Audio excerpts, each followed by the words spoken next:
Hola, ¿qué tal, bandita? Bienvenidos a otro video más de Genshin Impact. El día de hoy vamos a hacer el evento de Hálito vientoflorido, que básicamente es el evento del Festival de las Flores del Viento. Pues vamos a ver, a tratar de hacer primero todas las misiones y luego vamos a darle a las actividades del evento.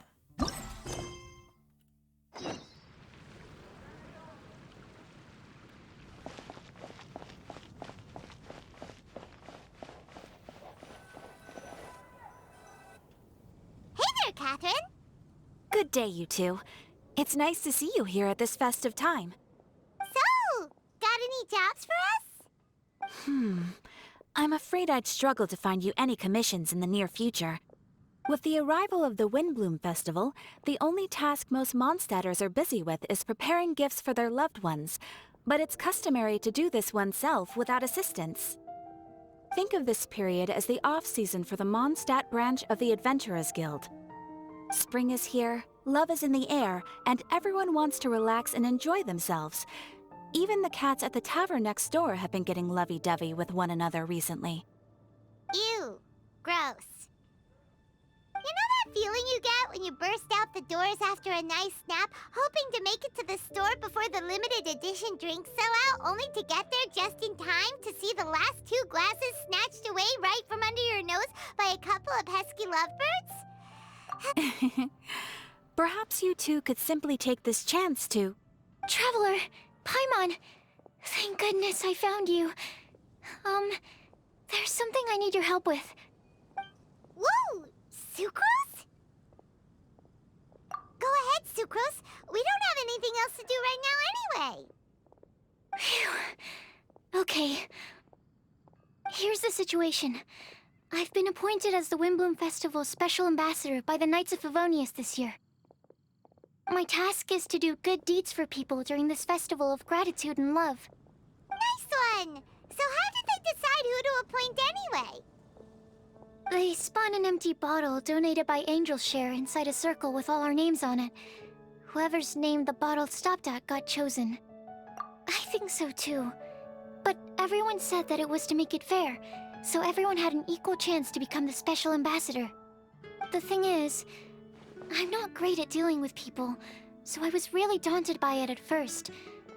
But I'm still glad that I got this role. Luckily, I came up with a way to spur myself on, which has helped. Have a look. Is that a test tube? Yep, every time I do a good deed for someone, I get them to breathe into a test tube. That way, I can collect everyone's breaths of joy. Sounds fascinating. Are you gonna use them in your research? Yes. I believe these breaths of joy will serve as valuable raw materials for alchemical transmutation. With any luck, I'll be able to produce something truly miraculous. Darn, now Paimon's hungry. Wait, you're doing this on purpose, aren't you? Actually, I meant something even more exciting than that. I can't say for sure until I have more test results to confirm my hypothesis, though. Alchemists mustn't make claims they can't live up to. Anyway, I'm still missing one final breath of joy. Oh, is that all you need help with? That's easy. Just treat Paimon to a sweet madame, then you'll get your last breath of joy. Hey, come on! Paimon's doing her best to help, okay? So, does it need to be more like official or ceremonious or something? No, joy isn't measured in those terms at all. Let me put it this way. Have you ever planted a fruit seed and cared for it while it grows? In the same way that those tender, sweet fruits are the product of your time and effort, the amount of joy derived from an experience is positively correlated to the degree of hardship overcome during it. For example, in my case, I would say that to experience a statistically significant amount of joy, I'd have to do something like spend 6 months developing a medicine formula to a point where it was finally consistently effective. Similarly, in order to collect a significant amount of joy from other people, I have to find ways to do something sufficiently challenging on their behalf. Oh, Paimon gets it now. Long story short, you want us to help you find people for you to help. Oh, that's pretty tough given that it's the Windbloom Festival and all. Oh, I figured since you're such experienced travelers, you might have some ideas. But if even you don't know how to approach this... Yes, you're right. Well, if she's in, then Paimon will help too. With the talking, anyway. But, if things don't work out, can Paimon still get that sweet madame?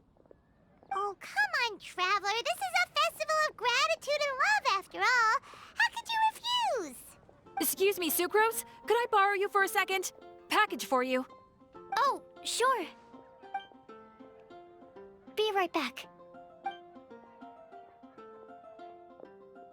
Wait, is that who Paimon thinks it is?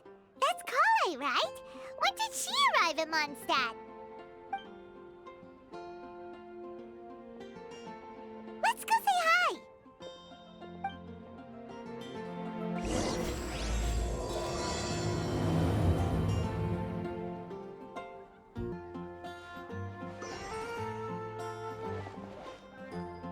Ok, parece que nos encontramos a Collei. Vamos a ver qué nos dice. Collei! Hey! Oh, hey you guys. What are the chances? You were staring into space just now. Something the matter? No, don't worry. I'm fine. I was just looking at a Mondstadt children's book in the souvenir shop over there. While I was flipping through it, a piece of paper fell out. The writing on it was really mysterious. Almost like a prophecy. If you can do these things, you may light the lantern of utmost joy and receive a supreme blessing. And what does these things refer to? Find a flower that is not of this world. Find a guide who will never get lost. Find one who would never lie. Find a legend that never ends. So, 4 things in total. Here, have a look. I asked a lady who owns the store about it, but she said that she didn't know anything about any paper slips.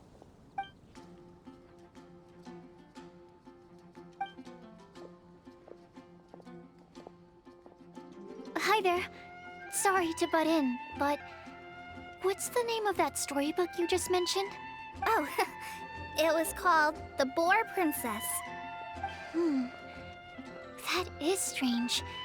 I've read that book, and it sounds like that note you found has no relation to the story at all. Do you know her? Let Paimon do the honors. Collei, this is Sucrose, an alchemist with the Knights of Aphonius. And Sucrose, meet Collei. She's a trainee forest ranger from Sumeru's Avidia Forest. Hello. Hi.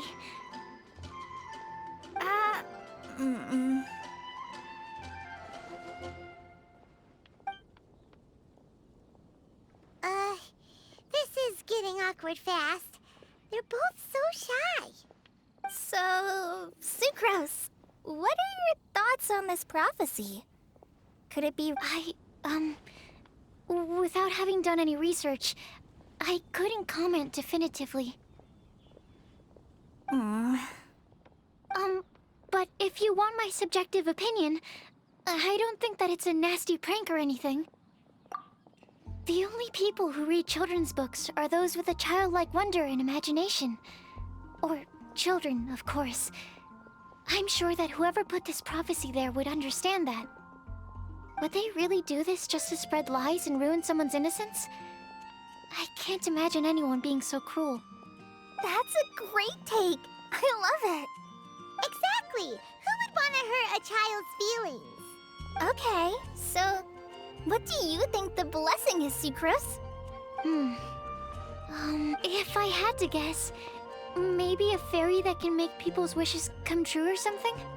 I haven't read many fairy tales, so This is pure speculation, with no other information on hand or prior research to compare against. Wow! Her guesswork is really good, though. I want to pick her brain some more. But will she find it annoying if I keep asking her questions? We've only just met after all. What's the best thing to say to someone you're meeting for the first time? Well, yes. I mean, if possible. Then, what would you wish for, Collei? I'd wish for a better personality. Uh-huh. Huh? You can't waste it on that. You've got a great personality already. That's very kind of you. But if you know me like I do... Collei! I know that voice!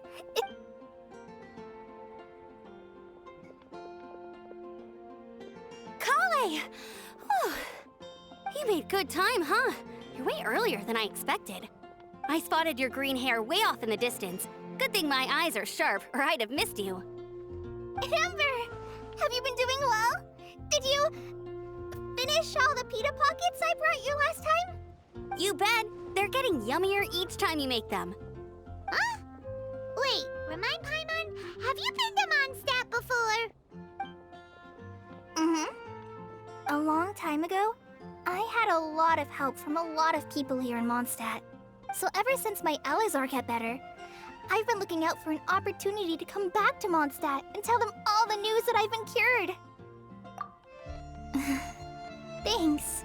If it's okay with everyone, why don't I take Collei for a walk around town? I'd like to show her some of the places she didn't get to see last time. Of course. Fine by me. Sure, go right ahead.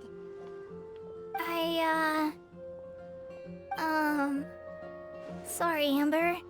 I agreed to meet my traveling companions by the city gate in a few minutes, so I can't go with you just yet. Oh, that's all right. In that case, you guys go rest up, and I'll go see Master Jean to ask for some time off. Oh, okay. Traveler Sucrose, could you look after Collei for now? I'll come get her later and take her out. There's still a whole bunch of people I need to introduce her to. Sure, no problem. Awesome. See you later then.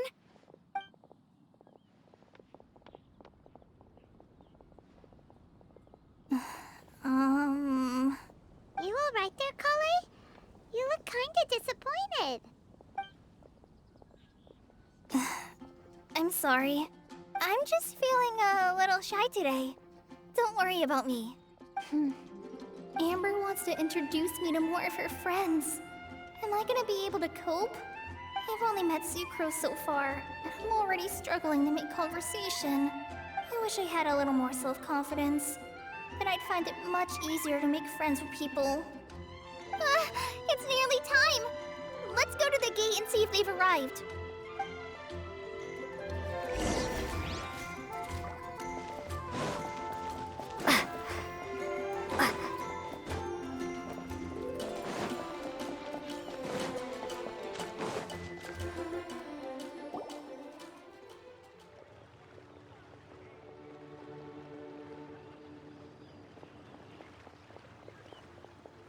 Why is this humble windmill such a great view?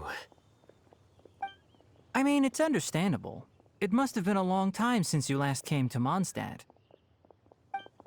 Because it is the true Great Vayu Viastra?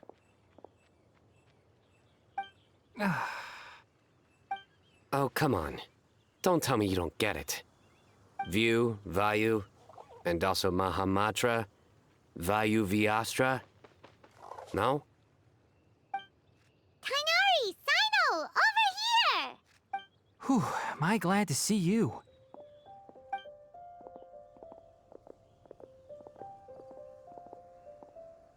And who's this young lady? Master, this is Sucrose, an alchemist with the Knights of Favonius. We just met. Sucrose, this is my teacher Tignari. He's a highly respected forest watcher in Sumeru, and he's also a very famous botanist. Collei's exaggerating. I'm Tignari. So you have a teacher as well. The pleasure is all mine, Tignari, sir. Yep, he's extremely knowledgeable too. And this is General Mahamatra Cyno of the Sumeru Academia. He's really famous in Sumeru as well. Greetings. Though if I might say so, we're purely here for personal reasons. You needn't be unduly concerned with our official positions. And Collei, there's no need to use my full title. Cyno is fine. Or sir, if you absolutely must. Indeed. We're not here in an official capacity, just to keep Collei company on her vacation. Keep me company? But it was you two that insisted on coming. Collei is very important to us. We felt obliged to ensure her safety on the long, treacherous journey to Mondstadt. But I've been here on my own loads of times before. What about your work, though? What if something bad happens while the General Mahamatra's away? There should be no issues. I have left my duties in the hands of my subordinates, and 2 especially reliable helpers. Oh, Sucrose. What were you saying about you having a teacher as well? I was just going to mention that I think we're in a somewhat similar situation. I'm an assistant to Mr. Albedo, Mondstadt's genius alchemist. Oh, please, Sucrose. Genius is an unnecessary epithet. It will serve only to leave an exaggerated impression of me in the minds of our guests. Mr. Albedo, but it is an objective truth. Hey, Albedo's here too! Great! The more the merrier!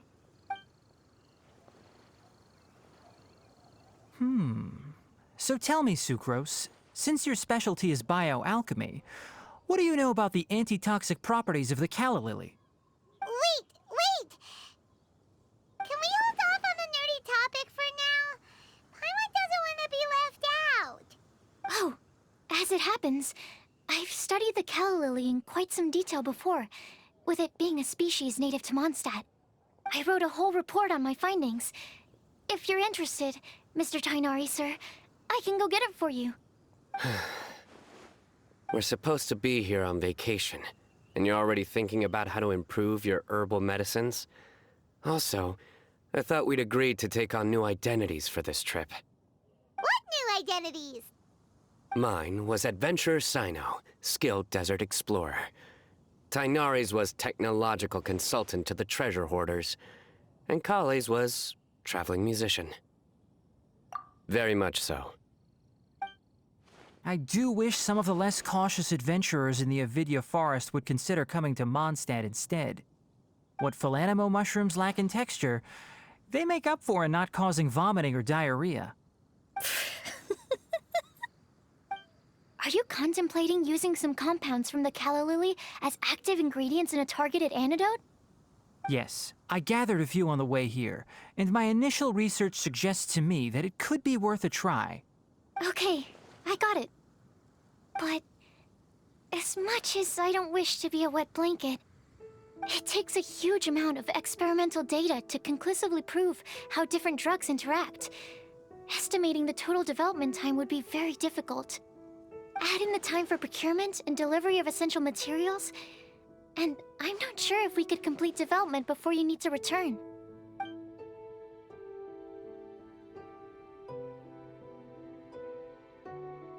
Then please, allow me to help. Mr. Albedo. Apologies for my tardy entrance in the present discussion.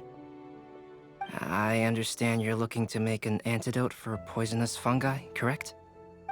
If you happen to have some samples with you, or relevant documentation on hand, perhaps you might give me the chance to review them later.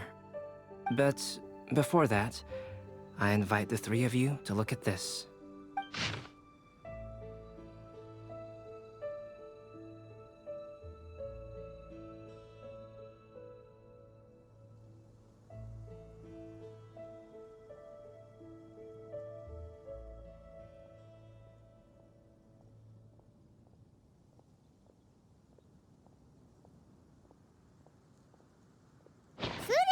seating arrangements. Were you quietly writing this up the whole time? Paimon didn't even notice. Hardly.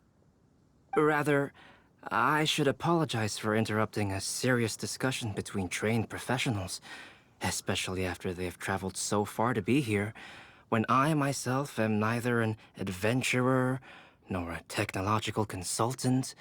Nevertheless, I would encourage you to have a knowledgeable local arrange your detailed itinerary while you're in Mondstadt. Take a look, and should you find anything here to be objectionable, it can easily be adjusted. This is too kind of you. These arrangements are quite excellent. It looks great! Even Paimon feels like tagging along for the food and board. That's why it's called tagging along! Very comprehensive. The adventurer, technological consultant, and musician all approve. Thank you. Just one thing. We'd like the chance to cook as well. Why don't we change the group dinner to a camping and cooking trip? I'll help pitch the tents. I can help too.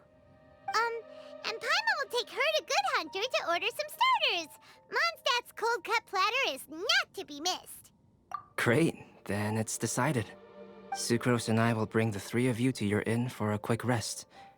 You two, let's meet by the lake this evening.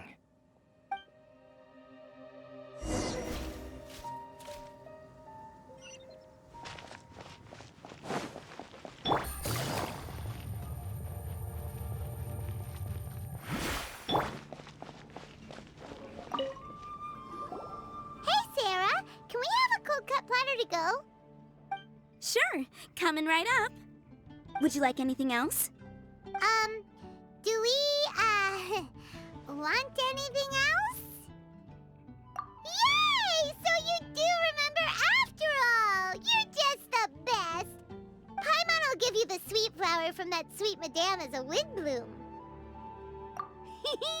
No need to worry about that! Paimon can make room for good food. All right, just a moment. Oh, that was great.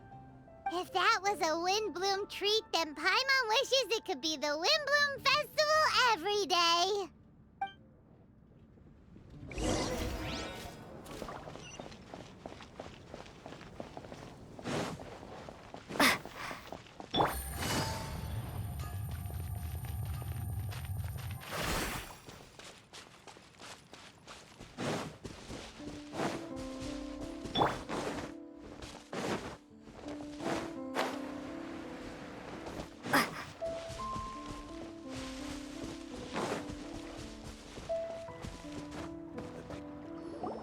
All right, looks like we're all here. Not at all. We just came early to set everything up, since we happen to be free today. Collei put up the tent so quickly, but still managed to tie very sturdy knots. You can really tell that she's a professional. I didn't do much apart from passing materials around. Thanks. It's all thanks to Master and Cyno. They taught— What can I say? For a skilled adventurer, this is just another day on the job. Are you quite finished? Or were you going to sing each other's praises till the moon rises? Come on, let's all sit down.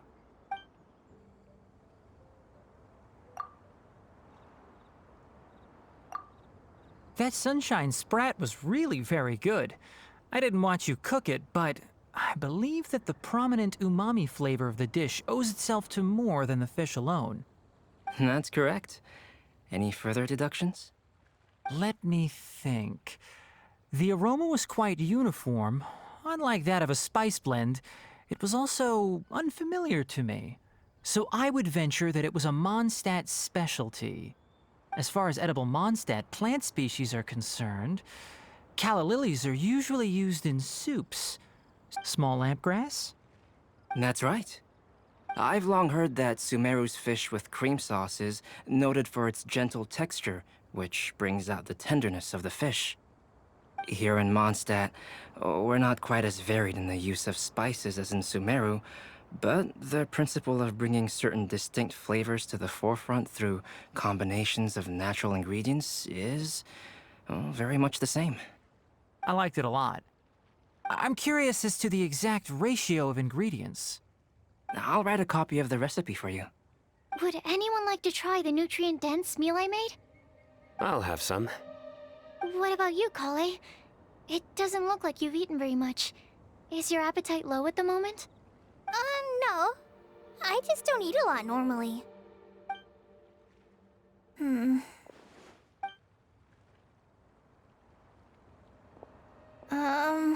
Sorry.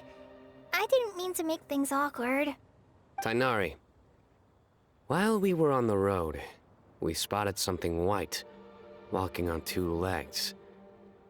Was that Paimon? Which day was this? Just after passing through Stonegate. Cyno,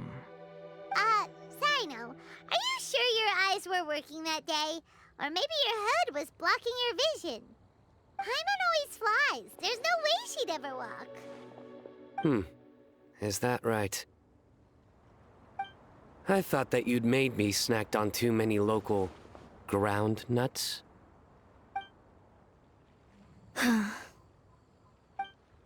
No? Not funny? Ground, you know. As in ground up, but also the ground. Ground nuts make you fall to the ground. Think of this as part of the process of getting to know Cyno. The bright side, these jokes show that he thinks of you as his friends. Still, we could test the hypothesis. What hypothesis? That plant species indigenous to Mondstadt may have an effect on the motor functions of flying lifeforms. Hey! Paimon's not your test subject!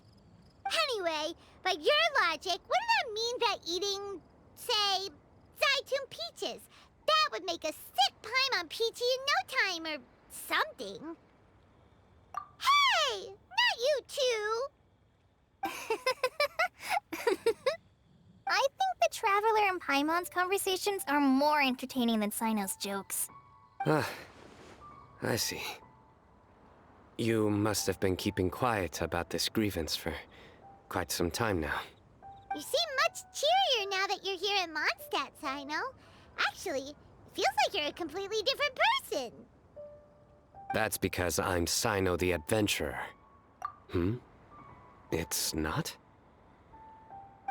In fairness, you only saw him in his work mode while you were in Sumeru. He's actually like this most of the time when he's in a good mood. Yep, it's true. Sometimes when he's eating, he'll grumble about how the bowl is too shallow for the amount of food it contains and other random stuff like that. I understand. Then allow me to reintroduce myself. Before, you knew me as General Mahamatra Cyno. Now, please see me as Cyno the Adventurer. Yeah, so that's another thing he does.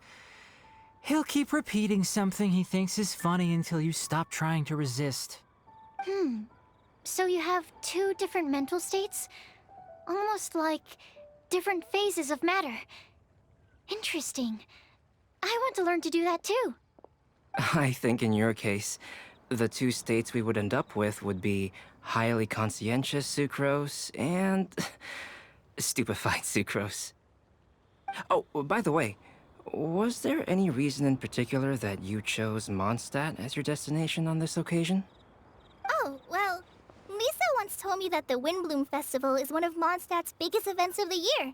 I wanted to take this opportunity to give everyone a Windbloom, as a token of my heartfelt gratitude for everything they've done to look after me. Plus, it was a good chance for Collei to get out and meet some new people. Collei Lily. What?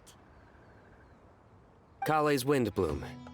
Maybe she should call it a Collei Lily. It sounds very Mondstadt. There's also cauliflower, which would technically make more sense. But somehow, it doesn't sound as nice.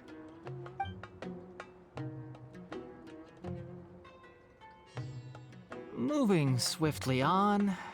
Wow, he just completely ignored the joke and carried on the conversation.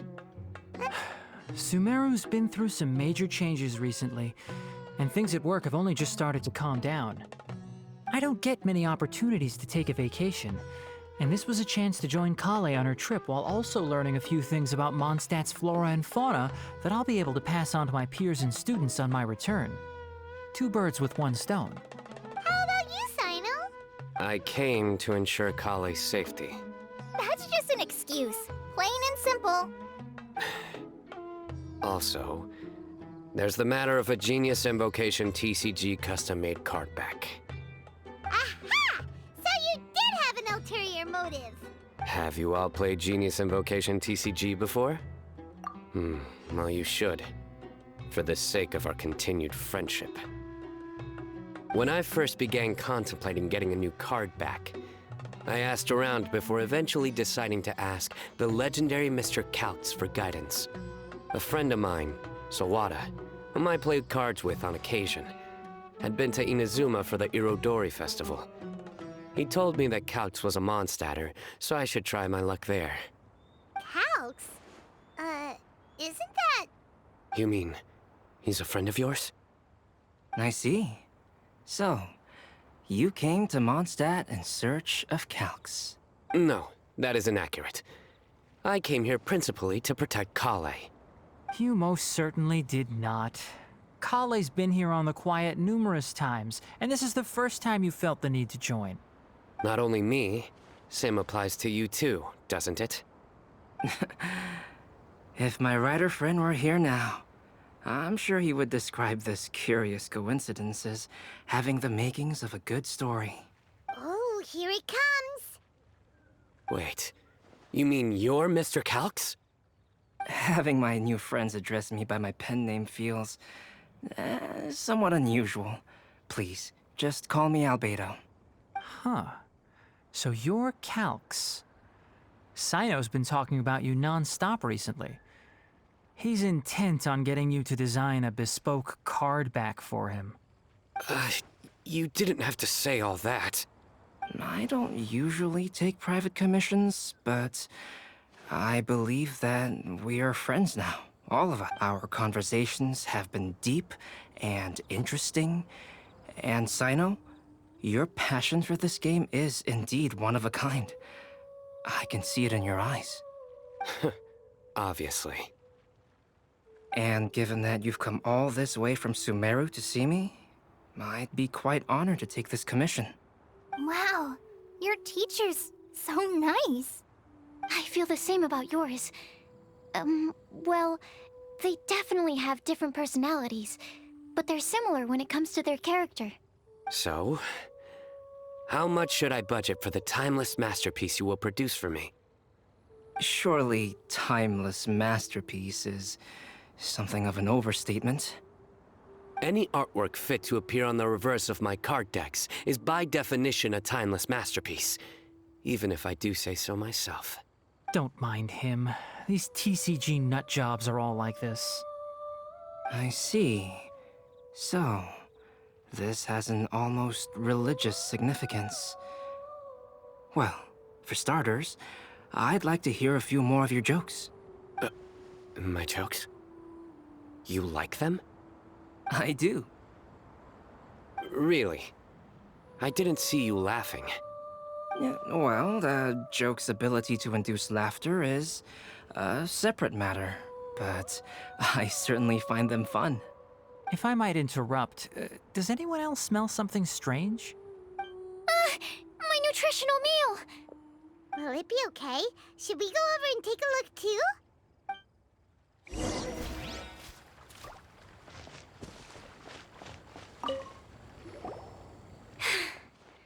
Only the base is burned. We can still use the cooking pot. It just needs a bit of a wash. Good thing Tignari's nose is so sharp. Has he been in this kind of situation a lot before? I know, it's just... I'm sorry to disappoint Cyno. I guess we'll have to do this again another day. Oh, yes. I'm not sure if you've noticed. Collei seems a little... depressed. I noticed she was in a low mood when everyone was talking. Remember that note she received? I was just thinking. I want to try solving this riddle and giving Collei the chance to accept the blessing. Oh, yeah! She's the one who needs your help. Exactly. maybe she'll be willing to breathe into my test tube. But anyway, that can wait. As much as I'd like to make progress in my research, I'd prefer to see her smile. All right, we'll help out too. You will? Then tell me, honestly, do you think that this prophecy is for real too? Huh? Right. All right, let's meet at the alchemy crafting bench in the city. I've got some thinking to do in the meantime. We're back. Oh, what a shame. You just missed a joke about windmills. Stop, please. I don't need to hear it a 5th time. That bad, huh? Well, now Paimon really wants to hear it for some reason. Didn't you say you want to see the Dragon of the East at some point? When are you going? Tomorrow morning. And you? What are your plans? I'll go into the mountains to have a stroll and collect a few plants as samples. Oh, perhaps I could join you? I'll be looking for inspiration for these card back illustrations. Found you! I knew I was onto something as soon as I saw the fire. Wow, you have really sharp eyes. That's an outrider for you. Uh-oh. Did we break the fire safety rules or something? Actually, you didn't. Strictly speaking, you should have reported your plans first. But since 2 of our very own alchemists are here, I'm happy to look the other way. Ah, yes, introductions. I'm Amber, and this is the Reconnaissance Company Captain Eula, a good friend of mine. Good evening. You are friends of Collei, yes? A pleasure to meet you. Oh, Amber and Eula. The pleasure is ours. I've heard a lot about both of you from Collei. Oh, really? All positive, I hope. You asked that last time too. Of course it was positive. I'd say. We hear the latest news about you every time you write to Collei. Glad to know we've made a good impression so far. Anyway, we're just here to collect Collei, so don't let us interrupt your chat. Come on, Collei. We're gonna take you to check out a few scenic spots. Okay, great.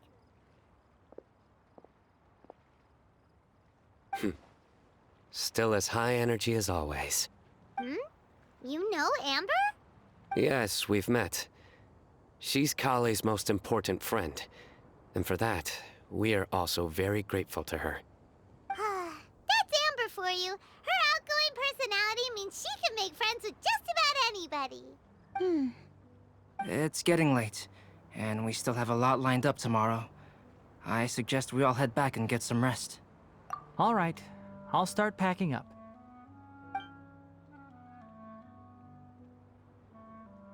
You're gonna get the tone-deaf bard to check out that note, aren't you? Guess Paimon knows you pretty well, huh? Knowing him, he should be hitting the taverns around this time. We can go corner him and make him answer our questions. Let's move!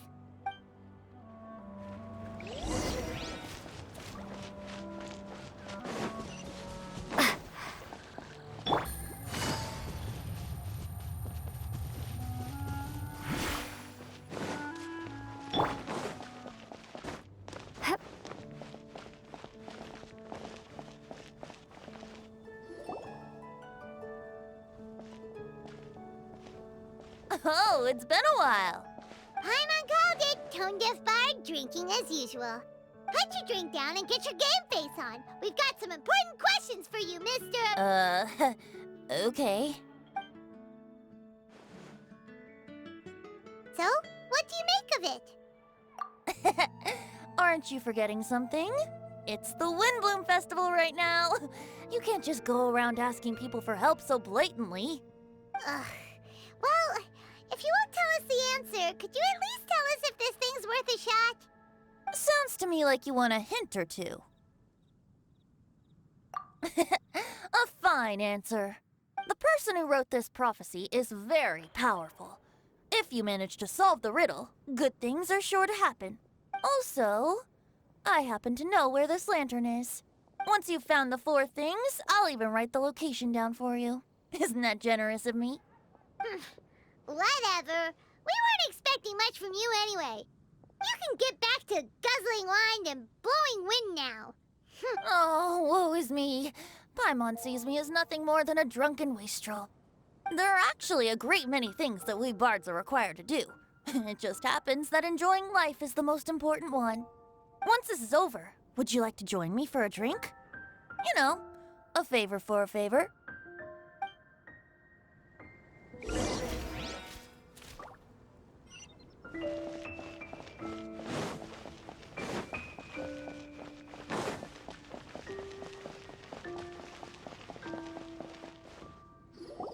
A flower that is not of this world.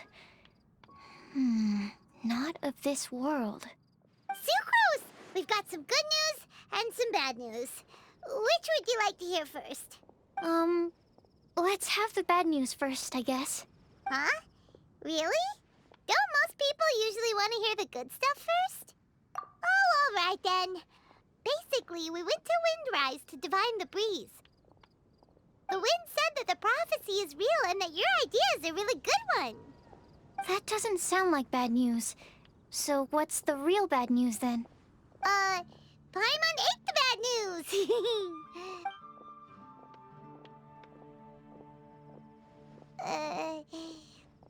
Blame Cyno! If it's not funny, then it's his fault! It's fine. Well, that puts my mind at rest. Now, back to the other issue I've been mulling over.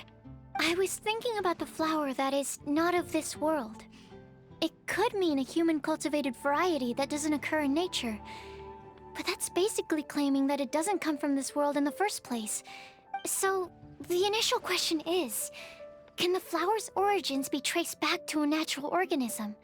If so, it cannot be correctly described as not of this world. But then, supposing we identified something outside of that category, whose job would it be to decide whether it belongs in this world or not? Then the question becomes, do of this world and from this world mean the same thing? Or is it deeper than that? Whoa, slow down! Paimon's head is already starting to spin! Okay, I did have one other line of thought as well. What about a flower created using alchemy? Would that be not of this world? Albedo may know the answer, but asking him right away would be like asking the teacher for the answers to your exam paper. It would render our search for the truth meaningless. I'd rather try and figure this out for myself. Could it be the wind bloom? Oh, now that you mention it, that's definitely a possibility. The wind bloom doesn't refer to a specific flower. Everyone defines what it means for themselves. In which case, the wind bloom doesn't exist in reality. This does seem like a promising direction. I've made a note. Okay, I better go read up on this. Yay! Paimon was actually useful this time! Guess we have that sweet madame to thank, huh? I'll need some time to prepare. Could we meet up here in, say, 2 days' time? Sure thing! In the meantime, we'll also think about the other 3 riddles in the prophecy. But, since we're really going for this now, shouldn't we say something to Collei about it? I originally wanted to leave it as a surprise for her, and I also didn't want to get her hopes up over nothing. But you're right, Paimon. I'll need to be careful how I word it. But I'll try to find some time over the next couple days to mention it to her. All right. Thanks so much.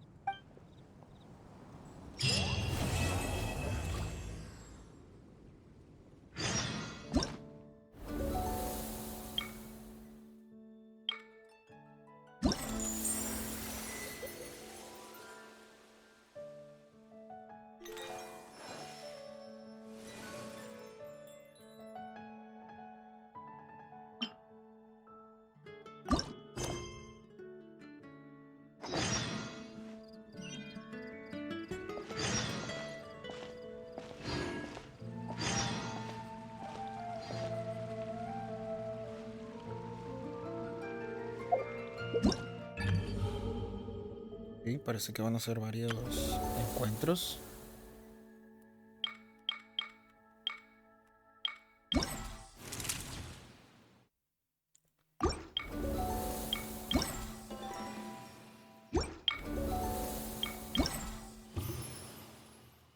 Ok, para cada evento tenemos una misión. Vamos a seguir con los encuentros y luego nos enfocamos a estos 3 eventos.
Today's the day! Let's go meet up with Sucrose!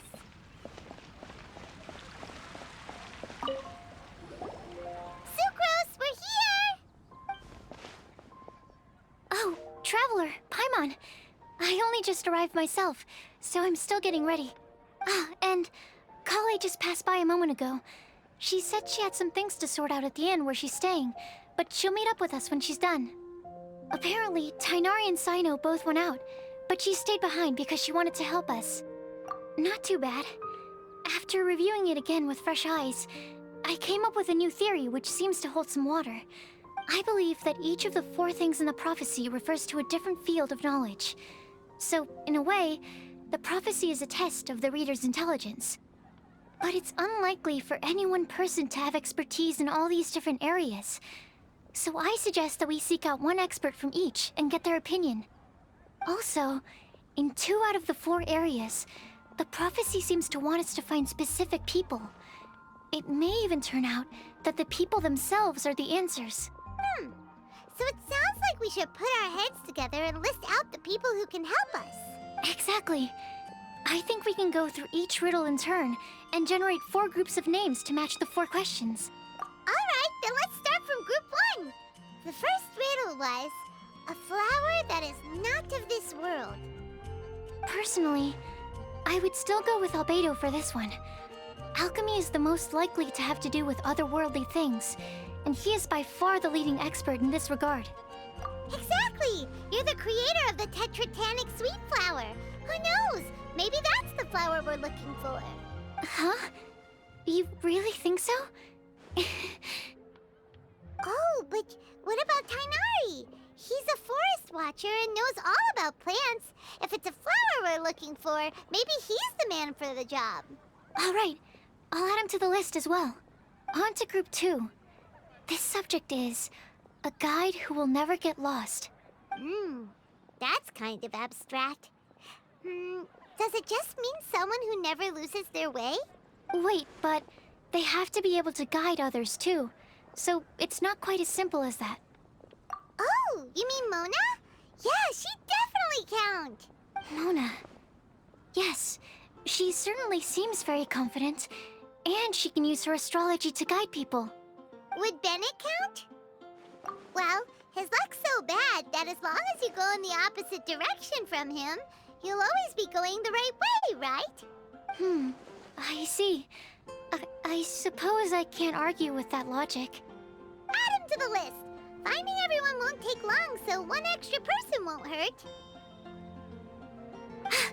I know. Would Outrider Amber be a valid candidate for this category as well? Yeah, she would! She's got a great sense of direction after all. As a matter of fact, when the Traveler and Paimon first came to Mondstadt, she was actually the one who gave us directions. Yes, she's certainly a good guide. Is there anyone else? Let me think. Yes, I believe there may be one more. Albedo once made a set of equipment for Mika from the reconnaissance company. He's their surveyor, and an exceptional pathfinder. He's even instructed others in the discipline of surveying before. So, in my view, he's highly unlikely to lose his way, and would be very good at helping others find theirs. Cool! Another one for our Wait, Collei should have been here by now. Wonder what's taking her so long. Sorry, could we continue our chat somewhere else? Oh, you wanna go see how she's doing, right? Sure, let's all go.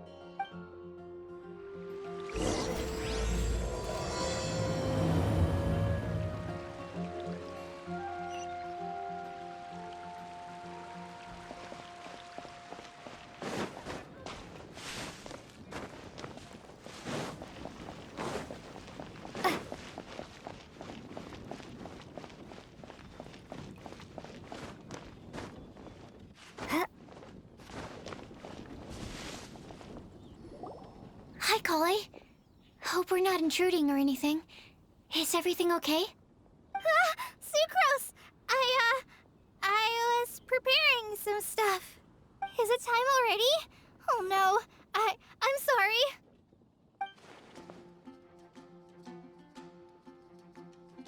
Don't worry. The Traveler and I only just met up. We were just worried that you might get lost along the way, so we thought that we'd come get you. Thank you. I'm ready to join you now.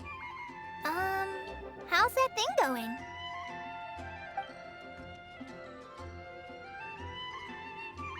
So let's pick up where we left off. Next up is the third line. One who would never lie. Anyone spring to mind? You really think so? Seems like it would be pretty difficult for someone in his position to avoid having to lie.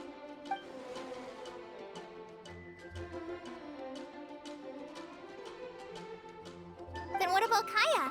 He's the cavalry captain and a rather popular figure, but... You think there's something fishy about him too, huh? Yeah, he's definitely a sneaky one. Bet he lies all the time. I can't help but agree with you there. There's the tone-deaf bard. But on second thought, he wouldn't qualify either. He talks way too much nonsense. Acting Grandmaster Jean? She has a good name in that regard. But from what I know, she sometimes covers up the truth out of concern for those around her. For example, when Lisa loses track of time in the library and misses her patrol shift, Jean will come up with some excuse, like Lisa's ill today. Also, she sometimes makes up stories to get Klee to behave, like the one about the big monster that comes to catch naughty kids who don't go to bed on time. Do you... White lies are still lies, but do we really have to reject her because of some harmless fibs? It's not like she had evil intentions. No, we're the ones being strict. Rosaria doesn't strike me as the type of person to lie. Oh, Collei, you probably haven't met her yet, have you? She's a sister from the church who looks, a little scary and not very sociable. She stopped by the alchemy bench once, a long time ago, and asked me about Albedo. I thought maybe she was trying to find him, for work or something. But when I asked, she just said that she was curious about him because he was so intelligent, and wanted to talk to his assistant to find out what he was like. A lot of people might have given a more tactful justification, but I could see in her face that she wasn't trying to hide anything. She was just very direct and straightforward. That's why I don't think of her as the lying type. Rosaria doesn't look like the sort of person you'd want to get into a fight with. Maybe she just fights her way out of situations that some people might lie to get out of. I can definitely see that. I've also heard the other sisters say that Rosaria doesn't even make excuses when she skips choir. She just doesn't show up. She's a tough cookie, huh? Let's put her name down. In that case, I think Cyno fits in this list too. True. Lying's probably more trouble than it's worth for someone like him. Kinda like with Rosaria. Oh, and Paimon also nominates Razor. Bet he couldn't lie to save his life. I've also got someone else in mind. Noelle, the trainee knight. She's a very honest person. I don't think she'd tell a lie. Alrighty, write her name down too. Wait, there's one more person. You know, our long-standing staffer at the alchemy bench. Huh? You mean Timaeus? Yes, him. Truth be told, he's been love-struck recently. He swore that he wouldn't say a dishonest word or slack off until he succeeds in getting the woman he loves. Timaeus has a crush? Yes, that's right. Well, who is it? Do you know her? I've never met her. All I know is that she's from Liyue. Timaeus says that she's fun, has a great personality, and is very, very good looking. Since we're on the topic, helping Timaeus win the lady of his dreams was also one of my goals for this Windbloom Festival. But how can we help with that? I don't know. Make sure he uses nice paper and a fancy envelope when he sends letters to her. Help him pick a nice gift and wrap it properly. That sort of thing. Yeah. I had the same situation once in the Avidia Forest. I helped another forest ranger out by delivering a love letter to the coworker she likes. Yep, that sort of thing exactly. Oh, also, I helped him with some of the groundwork for one of his research projects. He must have appreciated it, because he gave me a refrigeration device that he's been developing as a thank you gift. Is it any good? I mean, it looks nice. Sounds like a no. Alright, guess we'll put Loverboy down on the list then. Okay, so last of all, we have a legend that never ends. Anyone come to mind for this particular line? Lisa, perhaps? A librarian understands books best, and aren't most legends written down somewhere? When I think about legends, fairy tales and picture books come to mind. Maybe Collei. She read a lot of fairy tales when Tignari was teaching her to read. Oh, do I count? Of course you do. I'll put you on the list. I prefer to read things like an illustrated analysis of alchemical substances and their uses, the fascinating principles of crafting, and hypotheses of life. Point taken. Paimon didn't quite understand any of those. Klee might be a good choice. Her mother, Alice, is a renowned traveling author, so I'll bet she's been exposed to all sorts of myths and legends. Alright then, Klee makes the short list. Well, that should just about do it. Next up, we should go and ask the people on the list about the prophecy. Do we have to ask absolutely everyone on the list? It seems like a lot of people. It is. So, I was thinking that perhaps we should split up. That might make our search more effective. Okie dokie. Also, I've thought of a method of gathering feedback. No problem. We can do that. You and the Traveler are practically joined at the hip, so you two can go together. I'll pair up with Collei. Capable Collei and sensible Sucrose. Sounds like a winning combination. Okay, I promise I'll help. Capable Collei. Yeah, I got this. Rest assured that the unbeatable Traveler and Paimon will do our part too. Off we go!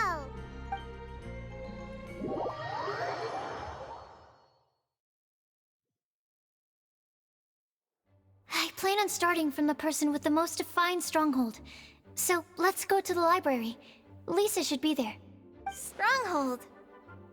That's an, interesting word to use. Maybe den? No, that's even worse. How about layer?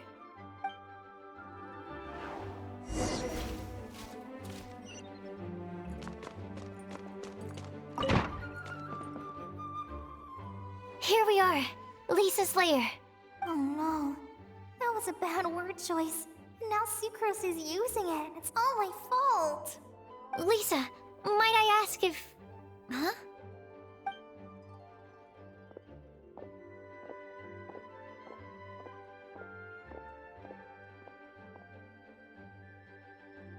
Sucrose. Collei. What are you doing here? I can only sucrose that they were Collei-ing on someone. At least that's as far as Cyno. Oh, please, just stop it with these puns. I beg you. Are you trying to win worldwide fame for unfunny jokes? Is Lisa not here at the moment? Surprising, isn't it? She went out. I'm afraid it's just us here looking for information. Except me. I'm not here for information. Like you, I came here for an abortive search for the librarian, who is also my academia senior. Oh, so you studied in the same darshan as Lisa? That's right. Her mentor in Sumeru was also my benefactor. We were... Wow, that's cool. But wait, we're getting sidetracked. We came here to look for some information. Collei and I are investigating a prophecy, and we were hoping you all might be able to help. Oh? What sort of prophecy?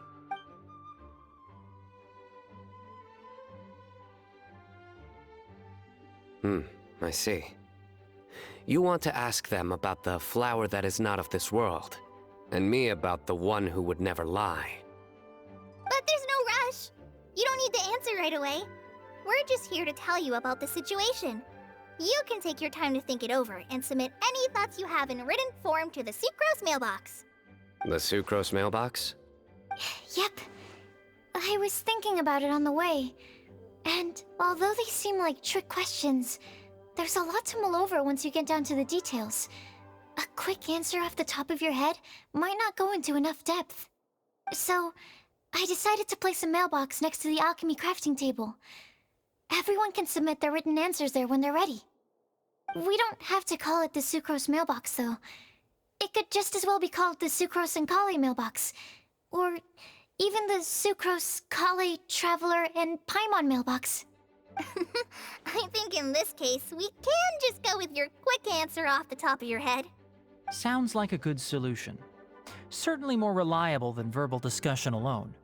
Agreed. Certainly when it comes to discerning whether someone is a liar or not, you cannot simply take them at their word. Understood. Once we've had a look into it, we'll place our replies into your mailbox. Thank you all so much.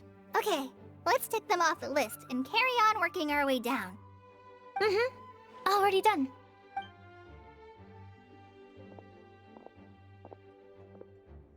I'm pleasantly surprised to see those two introverts getting along so well. Do you get the feeling that Collei's return to Mondstadt has emboldened her more contrarian side? Yes, I'd noticed that too. Traveling and meeting old friends are both good for the body and soul. And isn't rediscovering one's youth while revisiting old haunts a worthwhile pursuit? When I first met Collei, she'd never known happiness or youth. But things are different now. Her Elazar being cured was a huge milestone in her life. Collei is a very sensitive and introverted child. I'm sure you must have noticed that too, Albedo. From the time she's been in my care, I've observed that she's actually a very lively character by nature. But she had a very rough start in life, and it changed her. So, might I assume that your respective claims of looking for plants and artists in Mondstadt were just pretexts? I wouldn't say that. Both Collei and Genius Invocation TCG are very important to me. Would it really kill you to just say yes in this situation? Fine. Yes. We came out of concern for Collei. She's been back to Mondstadt of her own accord several times, but it has led to no significant improvement in her mood. Well, it won't hurt to give her some more time. I believe that Sucrose might be able to help her. Sounds like an extension of your own self-confidence as her teacher. You could say that. In a similar vein, I've heard that Sumeru scholars often build their social relationships based on their academic ones. Is that true? I suppose it might look like that from your perspective. Sumeru society is something of a special case. The reason it is known as the City of Learning is because all of its resources are in some way linked to academia. As such, academic resources equate to social capital. It is not unheard of, for example, for people to build a family in order to pursue further studies. But the relationship between the three of us is not an academic one turned social. We've never even worked on a paper together for starters. Oh, so the academic paper is the nexus of the academic family. Interesting. I would think of us more as siblings. An equal and pure relationship, unaffected by academic considerations. as much as I'd prefer not to admit it, that statement is not inaccurate. I can understand that position. I have a younger sister myself, and it's only natural for me to be protective of her. What you described fits the idea of a city of learning, as I imagine it. The family is where all social relationships intersect. As such, a family founded on common goals may actually be more stable. By the way, who's the eldest between you? Let's not go down this rabbit hole, please. In terms of age, I'm the eldest, of course. He just doesn't want to admit it. But your mental age is younger than that. I dare say even by enough to be the youngest sibling. Perhaps I could bring Collei into this happy family to be your elder sister. No. You will never see me admit to being the youngest sibling. Except perhaps as a last-ditch effort to turn the tables in a game of cards.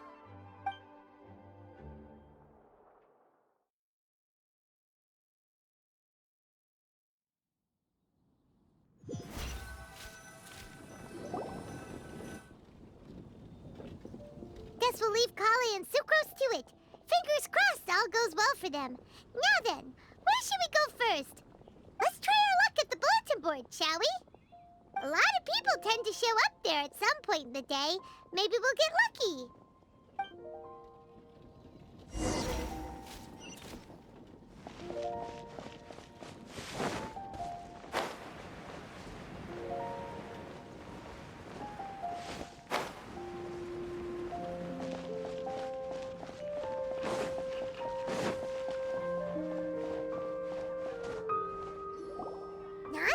Just as we hoped! There's a load of people here.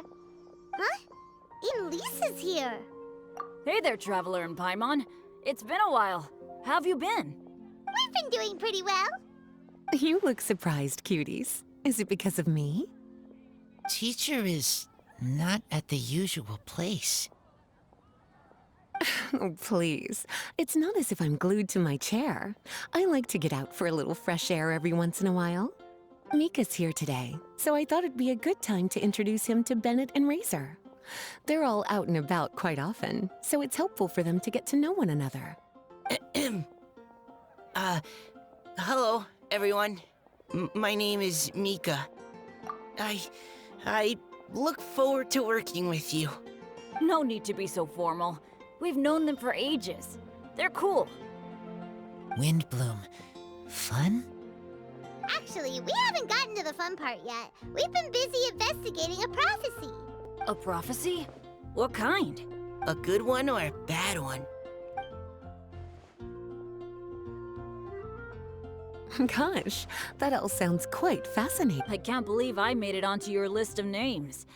You really think I'll be able to help? Believe in yourself. Right. Believe in yourself. You're a first-rate adventurer, Bennett. Okay, then in that case, I'll step up and present my thoughts on the matter. Except I forgot I'm not really good at organizing my thoughts. Oops. Oh, there's no need to tell us all of your thoughts right here and now. Sucrose said she'll put a mailbox next to the crafting bench, so you can just write down your thoughts when they come to you, and— A meticulous and efficient plan. Yep, that sounds like Sucrose. I will think also. Give me some time. You still have other people on your list that you need to go see, right? We should leave you to it. Don't worry about us. We'll drop off our letters at the mailbox as soon as we're done. Okay, bye for now. Let's head over to Star Snatch Cliff next. Maybe we'll be able to find some people there. And even if we don't find any familiar faces, you can see really far from up at the top. Maybe we can find people that way. Oh, you're working so hard. Do be sure to get some rest when you can. If you get tired, you know you're always welcome to visit me for a break and a cup of tea.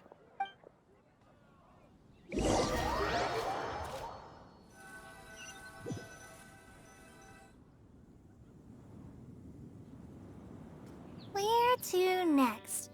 Let me check my notes. Huh, this way. Got it. Collei, please follow me.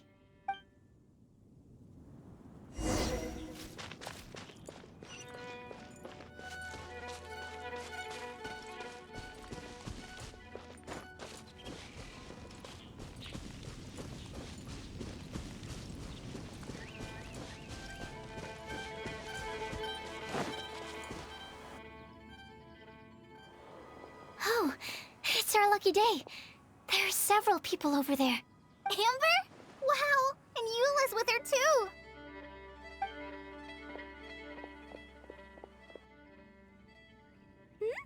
Oh, it's Sucrose! And Klee also spies! Collei, we were just talking about you. Ah, right, I don't think you've been introduced to Noelle before. Collei, this is Noelle, maid of the Knights of Favonius. Nice to meet you, Collei. I missed you the last few times you were in Mondstadt, so I'm glad to finally meet you in person. Oh, nice to meet you too, Noelle. My name is Collei. Relax, you two. There's no need to be so courteous. We're not on some kind of diplomatic mission here. Klee, what are you doing here? Are you planning to blast some fish? Nope. Klee's on patrol with the other knights. Huh. Now that you mention it, it looks like everyone here is a Knight of Favonius except for Collei and me. I'd heard that there was a very young knight in the ranks, but it's still a surprise to see with my own eyes. Collei, what do you do? I'm a trainee forest ranger in the Avidia Forest. Trainee? It means I'm not officially a fully qualified forest watcher yet. I'm still learning. Oh, you're just like me. I'm still working towards becoming a fully qualified knight. Technically, though the distinction is hardly relevant right now. This isn't a very formal patrol. We're just chatting. Don't panic, Collei. Just pick a topic and join the conversation. Don't panic. Whatever you do, don't panic. It's just Amber and her friends. There's no need to be nervous. Let me guess. Were you chatting about the new guests in town? Yep. A few folks from Sumeru have come to visit, so we're brainstorming a few nice surprises for them. Amber! Sorry, At least I didn't say anything about what the surprises are. Oh no. How am I supposed to join this conversation now? What do I say to that? Speaking of nice surprises, we've actually had a fairly big one recently. What kind of surprise? Tell me! I'm saved. Sucrose has given me a lead-in. Now, I just need to follow on from what she's already started talking about. What an interesting prophecy. I have no idea what the answers could be, though. So essentially, you're gathering information to help you solve the riddles, correct? I'll do my best to help. Thank you so much, Eula. Anytime. There's no need to answer right away. We'll put a mailbox next to the crafting bench for people to drop us a note once they've thought of something. I'll drop something in there for sure. Nice idea. I think we can all commit to writing a note. We'll see what we can come up with. Yep, don't worry. You can count on us. But we do have to finish our patrol first. What route are you taking today? We started in the Stormbearer Mountains, and we'll end at the city gates. You'd be very welcome to join us, but it sounds like you're pretty busy with all this. No. There's always next time. We'll join up with you after we're done working through this prophecy. Oh, yeah, so, we'll be on our way for now. See you later. Have a safe trip back.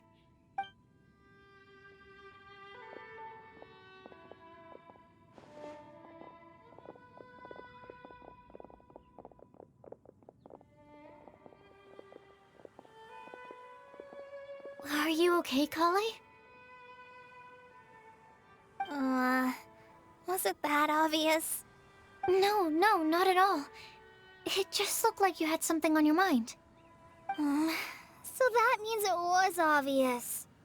Whatever's bothering you, you can talk to me about it if you want. I'm happy to help. Thanks, Sucrose. Well, the truth is, I don't really know how to act around Amber and the others. Really? I thought you two were good friends. We are. Amber's a really important friend to me. I don't know. I guess if I'm being completely honest, the problem's probably with me. The first time I came to Mondstadt, I was really immature. I didn't want to let people in, and I was generally pretty awful to everyone.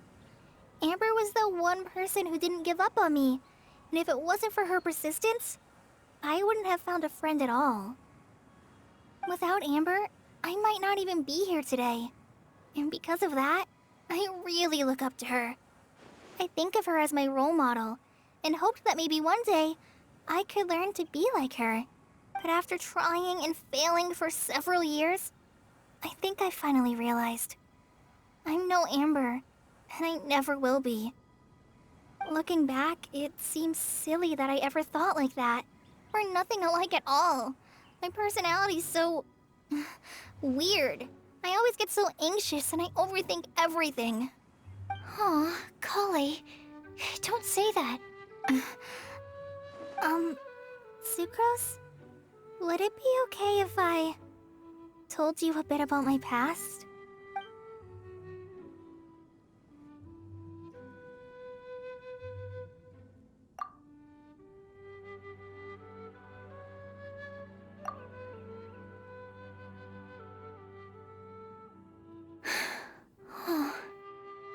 I already knew bits and pieces about her, but still, why did she have to go through all that? I'm sorry. We've only just met and I'm already dumping all of this on you. This is why I get so frustrated at myself. I'm always doing this. I get into a spiral of self-doubt, and then I end up having to find somewhere to vent it all out. No, it's fine. I'm really glad that you're willing to tell me all this. People don't open up about their deepest feelings unless they really trust the other person. Don't you think? And, I mean... You've probably noticed by now, but I don't have the best social skills either. I always just end up talking about the things I'm interested in, and going on and on.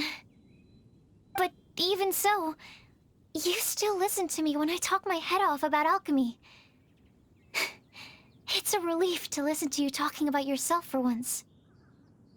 If you hadn't told me all of those things, I never would have guessed that you struggle so much. Honestly, I feel like we're very similar people. Really? Yeah. Everyone has their own problems to deal with. I certainly do. All the feelings that you talked about just now, I totally get it. It takes so much more effort for us introverts to fit into a crowd. When you were saying about how you try to think about what to say in advance, and you're constantly terrified of saying the wrong thing and making things awkward, I relate to that so much. Oh, and also that part about studying under a genius. In fact, before meeting you, I'd never met anyone who seemed so similar to myself. Oh. I'm not very good at giving words of comfort or anything, and I'm not gonna tell you to just get over it or stop worrying about it. How about we just sit here for a little while? We don't have to force a conversation if we can't think of anything.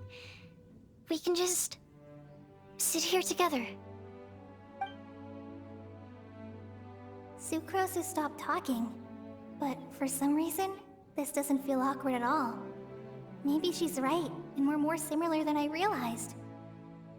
In Sumeru, I always like to find a quiet place to just sit and watch the scenery, but it's always by myself.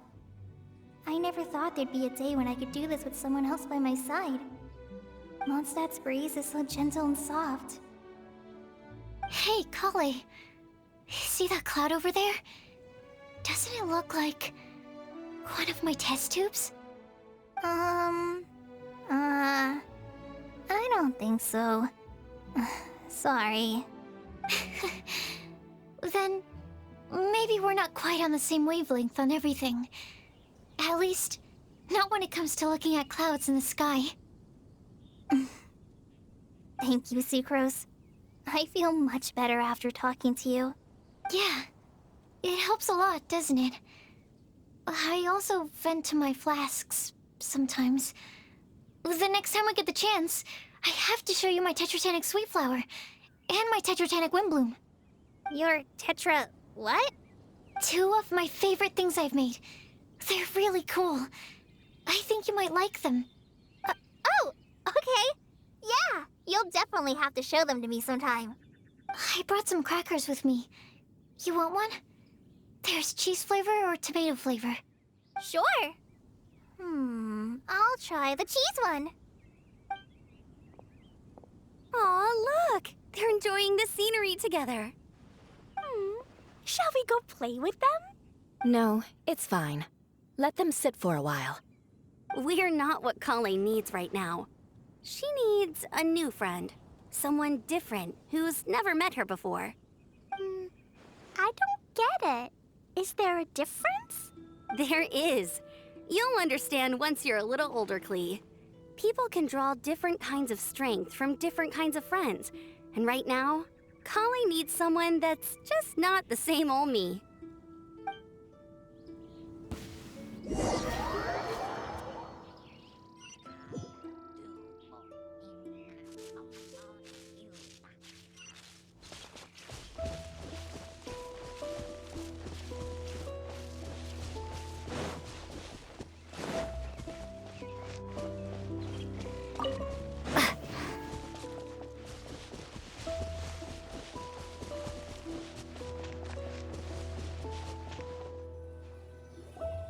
Star-Snatch Cliff! We made it! Paimon hopes we find someone we need here. Help! I beg you, please don't let go! Who's that yelling? Let's hurry and take a look.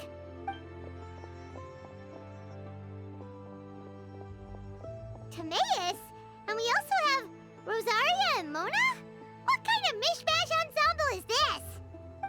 Good question. What kind of a motley crew is this? It's been a while, traveler. You two are looking pretty good. I trust you've been well. Yep, we're definitely faring a lot better than this poor guy on the ground. Hey, please don't rub salt in my wound. I really have been trying my best. Oh, you're one to talk. If this sister hadn't grabbed you in time, then you would have been seriously hurt, if not dead. I know. I really am grateful, miss. I can't thank you enough. Don't mention it. Just lending a hand. Quite literally. And had she not lent him a hand and pulled him up, he would have gone tumbling down the cliffside. What happened? Did Timaeus almost fall off the cliff? Well, so what actually happened was I came to Star-Snatch Cliff today to pick some flowers and ran into Mona on the way. She took a look at her scry glass and advised me to turn back because it would be dangerous. But you still came up here anyway? Well, yes, I did, because there's something I just had to do. Oh, I hardly think giving flowers to your crush is worth throwing one's life away for. It's rare to run into someone with a death wish in this area. I don't have a death wish. I just didn't think it would really come true. I mean, when Mona said it would be dangerous, I thought I'd be fine as long as I watched my step cautiously. I'm sorry, okay?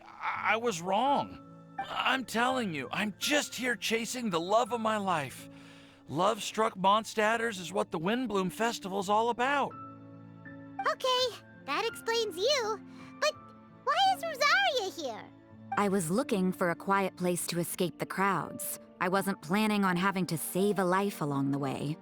So that's why the scry glass just showed danger instead of fatal danger. Very funny.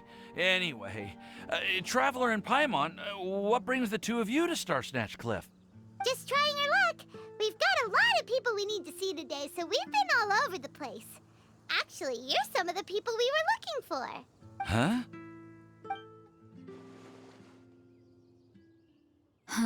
I see. So all we'll need to do is find some clues, make a note, and drop it off at the mailbox? I can't believe there's a prophecy like this, let alone that I have a part to play in it.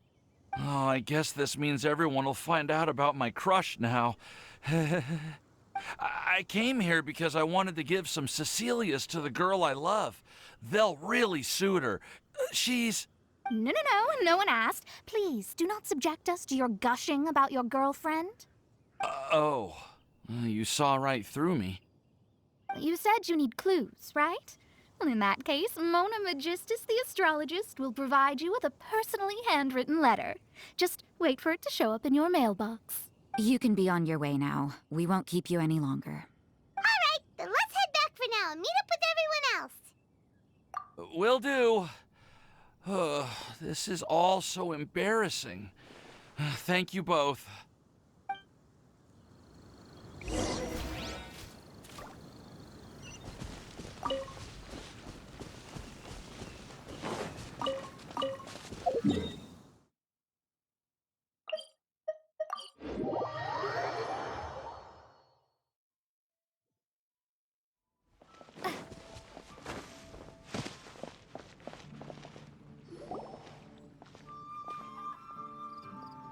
We're back!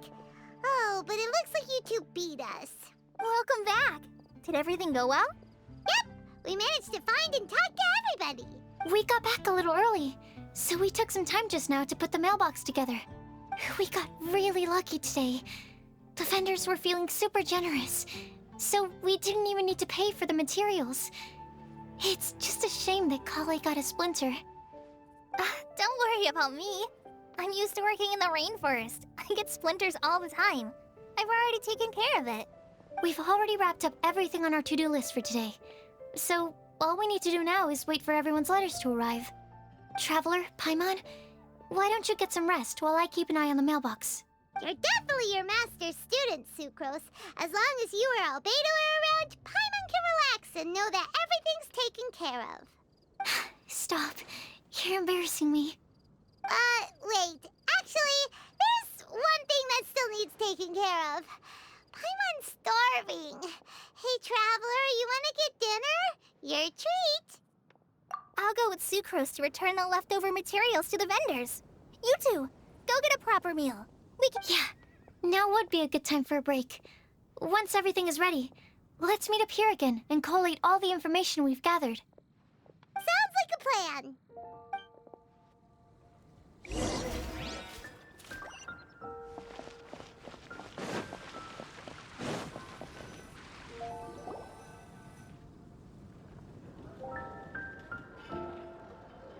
Paimon will have this one, and this one, ooh, and this one.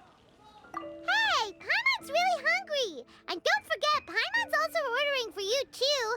It's not like Paimon's gonna eat everything by herself.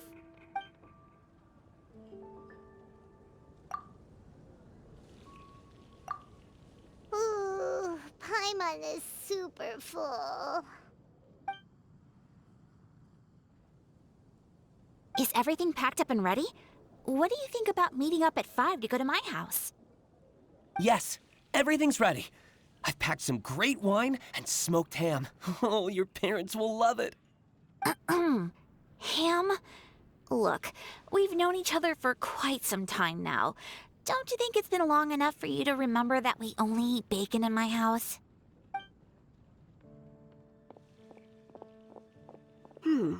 I must remember to get some milk today on my way home.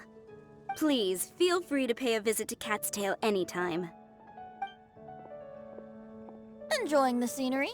Oh, Tone-Deaf Bard! Are you here for some food as well? Oh, I can put something on your tab? Well, that's a pity. I already had a few drinks before coming here. I shall take you up on your kind offer another day. There should be no shortage of opportunities in the future. Anywho, you should be getting ready to thank me. I come bearing good news. What kind of good news? Behold!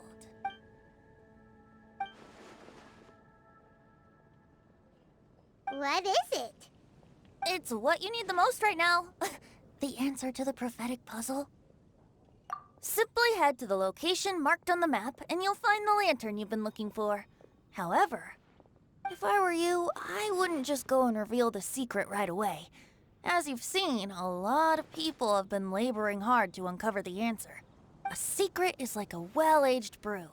The aroma from the bottle is sweetest when revealed in the company of friends. Then it's settled. I'll leave you to your business for now. Feel free to find me for a chat again once you're done working through the prophecy. Also, if you have some time, we could organize another fast-track love poem class. Oh, you're starting that up again? I sure am. Nobody else has signed up this year, though, so the duty to learn falls on you. Anyway, see you later. Venti always looks so relaxed whenever we run into him. Paimon can't help but be jealous. Excuse me, if you don't mind. Oh? Who are you? You may call me Scarlet. Just like you, I'm a traveler visiting Mondstadt from another land. Mind if I buy you a drink? Leaving the door open for another time, I see. I can tell that you've dealt with a lot of people during your travels. You can tell? Well, we are very experienced adventurers after all. I can. That's why I tried to strike up a conversation with you in the first place. I was on my way to go shopping earlier when I overheard your conversation next to the crafting bench. From what I could gather, you are trying to investigate a bizarre prophecy? Yep, bizarre is definitely the word. Don't you think it sounds just like the kind of story that would happen in Mondstadt? Anyway, that's why I wanted to ask you a favor. If and when you manage to unravel the answer to the prophecy, could you let me know what it is? Not so much the prophecy itself, but Mondstadt as a nation. That's what I'm interested in. I was born in a distant land, but I have family and friends who once lived in Mondstadt for a long time. They said that it's a great place full of fairy tales and romance and recommended that I come for a visit. As it happens, someone I know has an anniversary coming up soon. So I figured this would be a good time to come here and see all the sights that she once saw. What do you think about Mondstadt so far? It certainly lives up to its name as the city of romance and freedom. We think so too. So, about the prophecy. Thank you. You're very friendly. It's been a real pleasure to meet you. I'll leave it to you then. I hope you continue to enjoy the city and have a wonderful day. She definitely isn't dressed like a local, huh? Where do you think her hometown could be? Please find me a flower that is not of this world, and a guide who will never get lost. Find me one who would never lie, as well as a legend that never ends. I never thought I'd have someone secretly following me, even in a free city like Mondstadt. Good day to you, miss.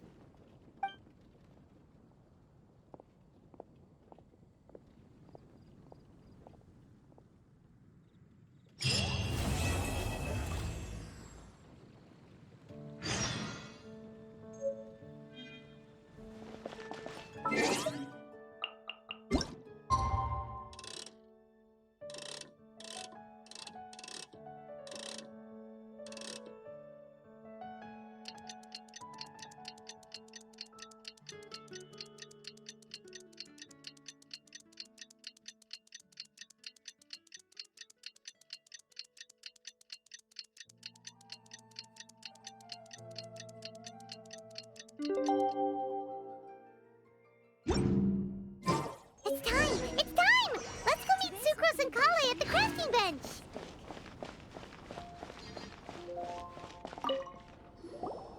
Hey, we're here! Traveler, Paimon, great timing. We got a lot of letters in the mailbox, and I just finished sorting them into 4 groups. Nice work! Well, the real work hasn't even started yet. Which batch of letters should we read through first?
quickly summarize what we found out about a flower that is not of this world.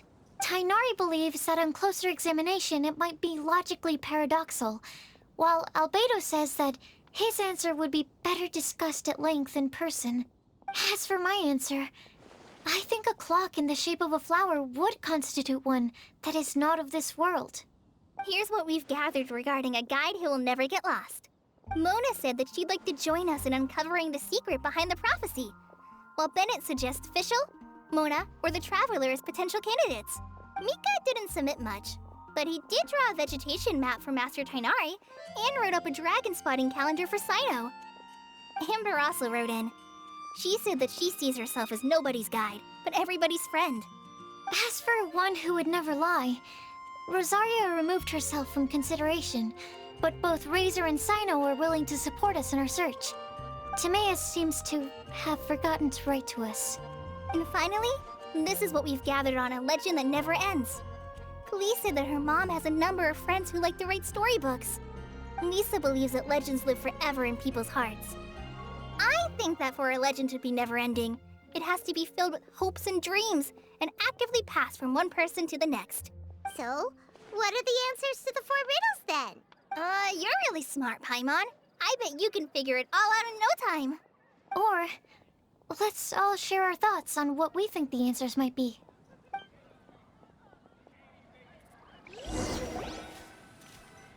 Wait! Wait for me! Oh, Timaeus! What brings you here? I'm sorry, I really am.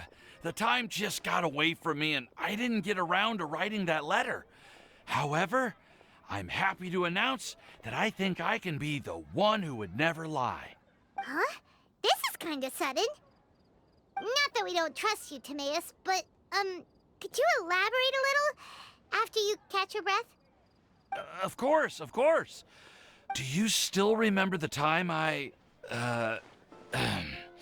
collaborated with a certain Miss Ying-ar? Well, basically, she helped me out a lot with my research into potion making once, and, well, we've stayed in touch through letters ever since. Wait, so Ying-ar is the girl from Liyue that Sucrose mentioned earlier? We always assumed you were hard at work every time we saw you at the crafting bench. So you've just been writing letters to Ying-ar the whole time? No, I mean, not all the time. I've done some work too. And anyway, our correspondence covers a lot of serious topics, like perfumes, potions, alchemy. Anyway, a few months ago, I made a vow to the heavens that I will be true to myself and never utter an insincere word until the day that I've managed to win Miss Ying-ar's heart. So, at Starsnatch Cliff, you were picking Cecilia's as a gift for Ying-ar? Well, that's right. The Cecilia flower is said to represent a once wayward heart transformed by the power of love. I couldn't think of a better flower to give than that. I know full well that Miss Ying-ar is far more knowledgeable than I in both the ways of the world and the ways of our craft, but I thought I should make the effort for once and put myself out there. Which brings me to the subject of the last few days and the Windbloom Festival. I thought it was time for me to invite Miss Ying-ar to Mondstadt. But yesterday, Albedo told me that Sucrose has been working hard to help another girl achieve her dream. Huh? And when I went to take a look at our roster, I saw that she'd done my remaining work for me. I feel incredibly guilty. I've been spending all of my time in my own fantasy world while everyone else has been bending over backwards to help other people. Oh, Timaeus. And that's why I've decided to join you. But then what about Ying-ar? Yeah. Haven't you been planning this for over a month now? You said you were gonna invite her to Mondstadt. Well, yes, I did mention in my letters that I'd like her to visit, which is why I just sent her another gift with my hand-picked windblooms, along with a handwritten letter. I explained that a matter of great importance has presented itself to which I must devote my full attention for the time being. As soon as it's resolved, I'll make haste to Liyue to pick her up in person. I made sure to package the gift and letter with the greatest care. All I can do now is hope that she'll understand. Point being, please know that I sincerely want to support you in this endeavor. Plus, I think I'm an honest person. As far as I recall, I don't think I've told a single lie in my life. Well, you certainly convinced Paimon with that speech. Don't worry, Timaeus. We won't let your determination go to waste. Thank you, Timaeus. Ah, thank you, everyone. I promise to do everything I can to help. Okay, so it looks like we found our one who would never lie. Great! Let's keep it up. On to the other three.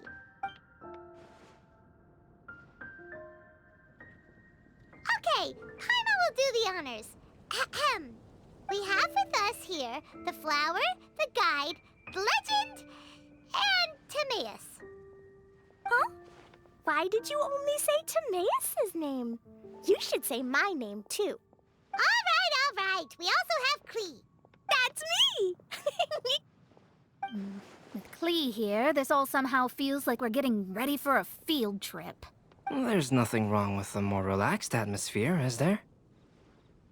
Of course. We will soon see if my hypothesis has any merit. Actually, I'm still feeling a little nervous. Me too. But weren't you all fired up just a moment ago? Yeah, you're right. Okay, let's do this. Actually, I'm a little worried too. Deep breaths. Deep breaths. I know what you're feeling. Saying anything becomes so much harder when there are so many people watching.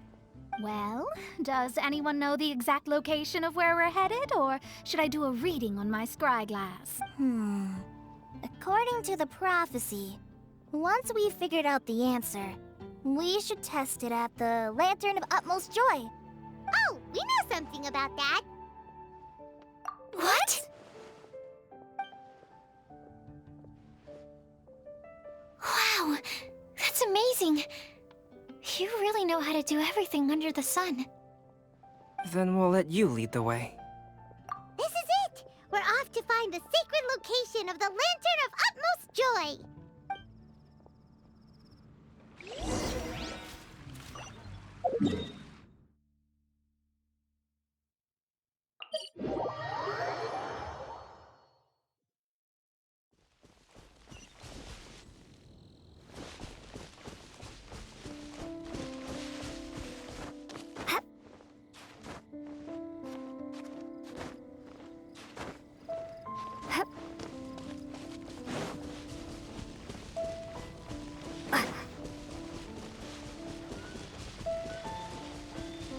According to the map, it should be somewhere around here.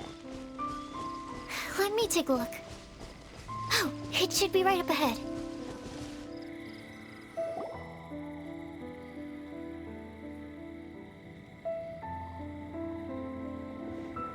Aww, I don't see any lanterns here. Now that I think about it, the prophecy didn't say anything about what the Lantern of Utmost Joy actually looks like, right? Maybe we've overlooked something? Traveler, are you trying to figure out something else from the paper?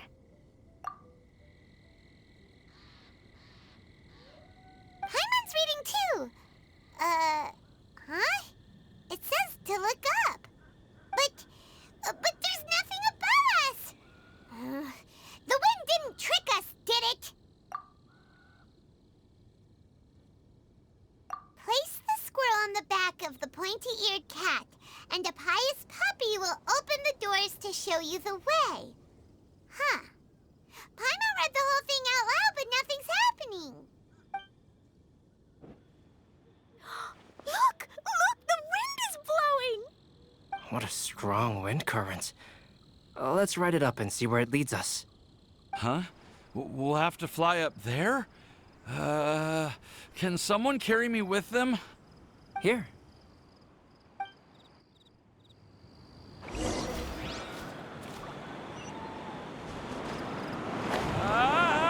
This is the first time I've ever flown like this!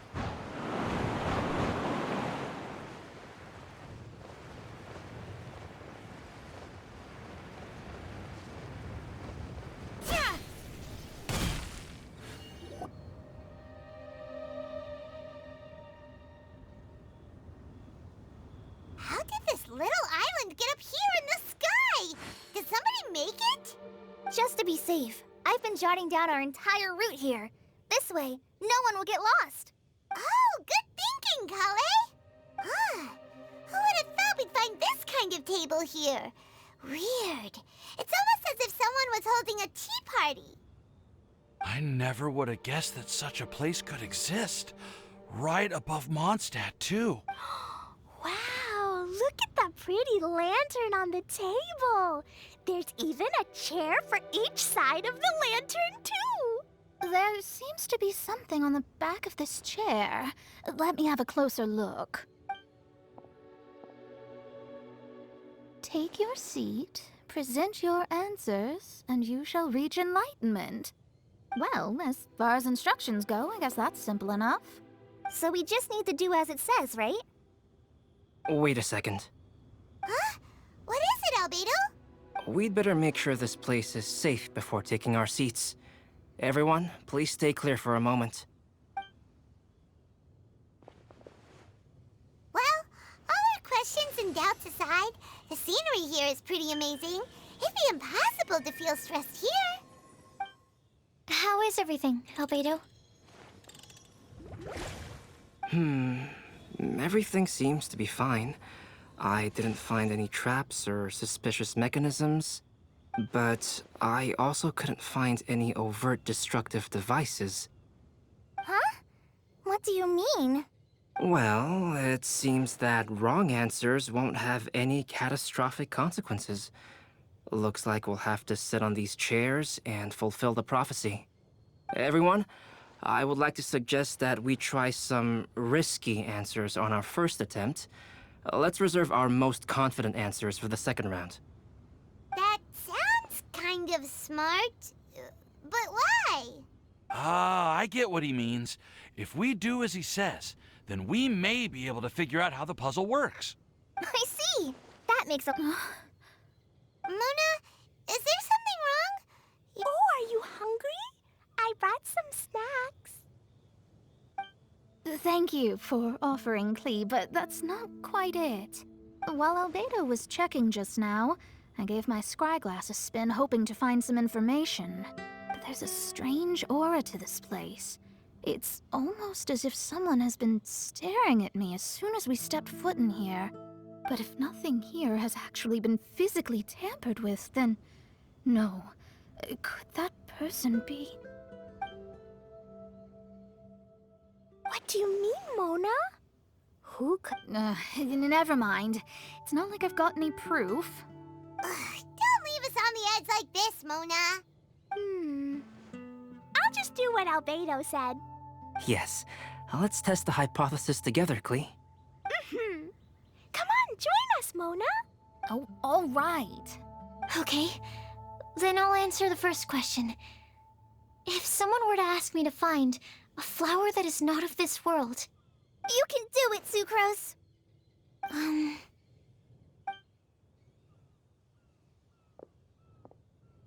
Then I would fetch a tetragenic sweet flower. Alright, I'm up next. My part of the prophecy is to find a guide who will never get lost. Collei, I hope you found your answer. My answer is that I will be that guide. For a long time, I have been guided by others. It's taken me a while, but I finally made it to where I am today.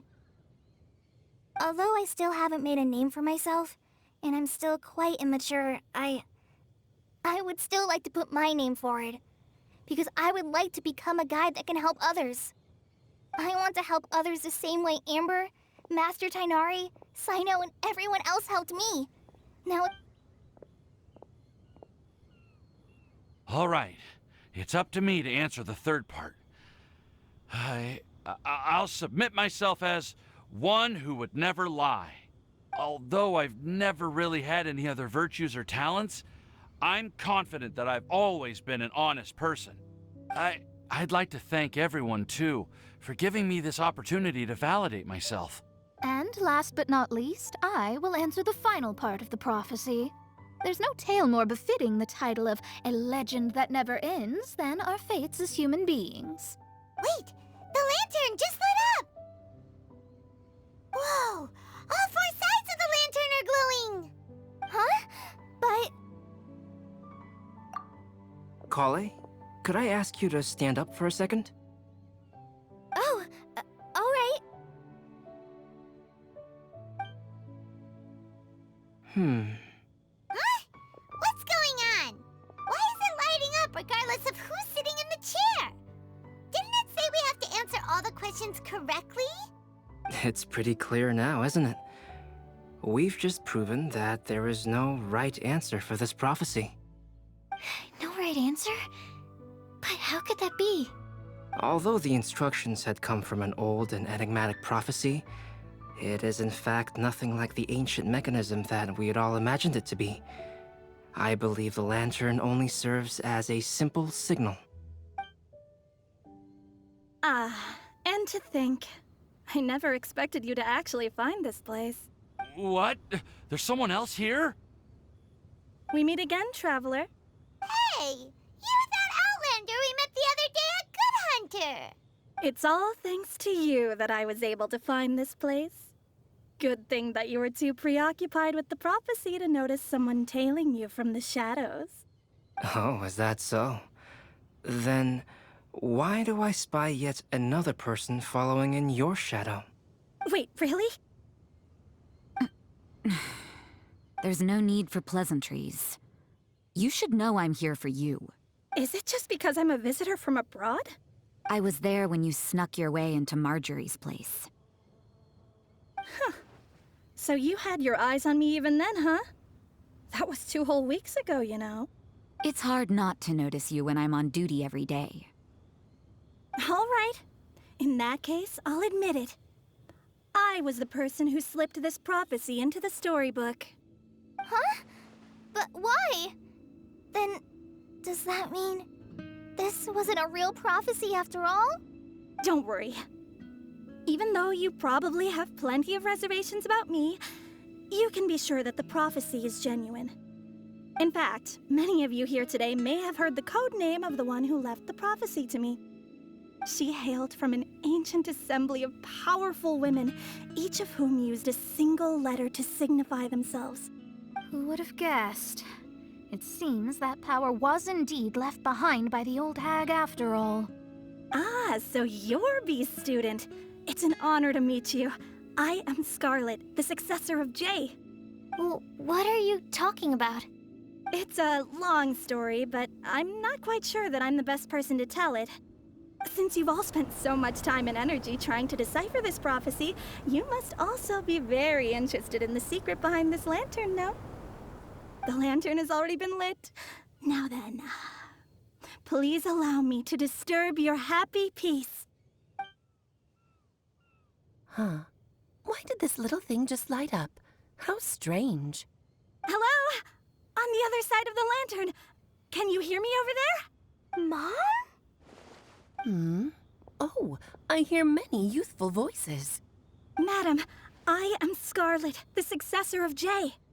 Oh, since we've last gathered, Jay's successor has already become so reckless and bold. Unbelievable. Wait. Why are you talking just like the old hag? Old hag? Who would dare say that? Is that Mona? Who are you? Who dares imitate my master? And what of imitation and mimicry? It has always been a fool's errand to mimic and learn from humanity. Oh, it's Alice. I'm here too. Mom, why are you trying to talk like other people? So I see everyone's here. Well then, my warmest greetings, everyone. Miss Alice, why would you... Well, it's been many years since this lantern last lit up. You can't blame me for thinking that one of the old friends from my youth may have decided to catch up again. Huh? Why she sound so coy all of a sudden? And if I recall correctly, we left this lantern in the care of the Animo Archon Barbados. You must be commended for uncovering an artifact entrusted to the god of wind himself. Tell me, are are you sitting around my beloved tea party table? It's a really long table. Oh, so you are. I suppose this means even the Animal Archon has granted you entry to this place. Was all of this Scarlet's doing? Wait. Paimon's completely lost now.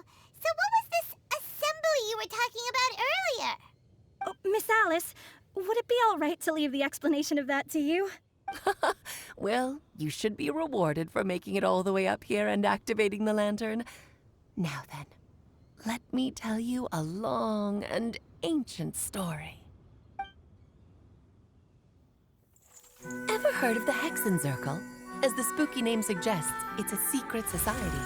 Once upon a time, it even challenged the Animal Archon himself. But he replied, "Let us make music, not war, and resolve our conflicts through song." From then on, the mages would only ever convene in the woods, in the skies, or on the edges of cliffs. At these tea parties, they discussed their stories and secrets and resolved their differences, as the tea and cakes bore witness to their pledge never to fight amongst themselves. Yesterday, I snuffed out the life of my beloved. He had grown old and was extremely sick. He loved me dearly, so I took his fate in my hands and ended his pain. I'm raising a son. Of all the children I had, he's the only one left. But I suppose that still makes me a mother. My lifespan is nothing compared to yours, so I wish to leave you with my storybook. Actually, maybe you can pass it on to your children one day. Oh, this looks interesting. Let me scry. My dear sisters, we mustn't let prophecies threaten our bonds of friendship. Even the most frightening witch was once a little girl, and growing up can be so tough. Sometimes we all need to vent our troubles to the wind. Even if the nations go to war, or the sky falls down, the mages' tea parties shall forever be held around this table.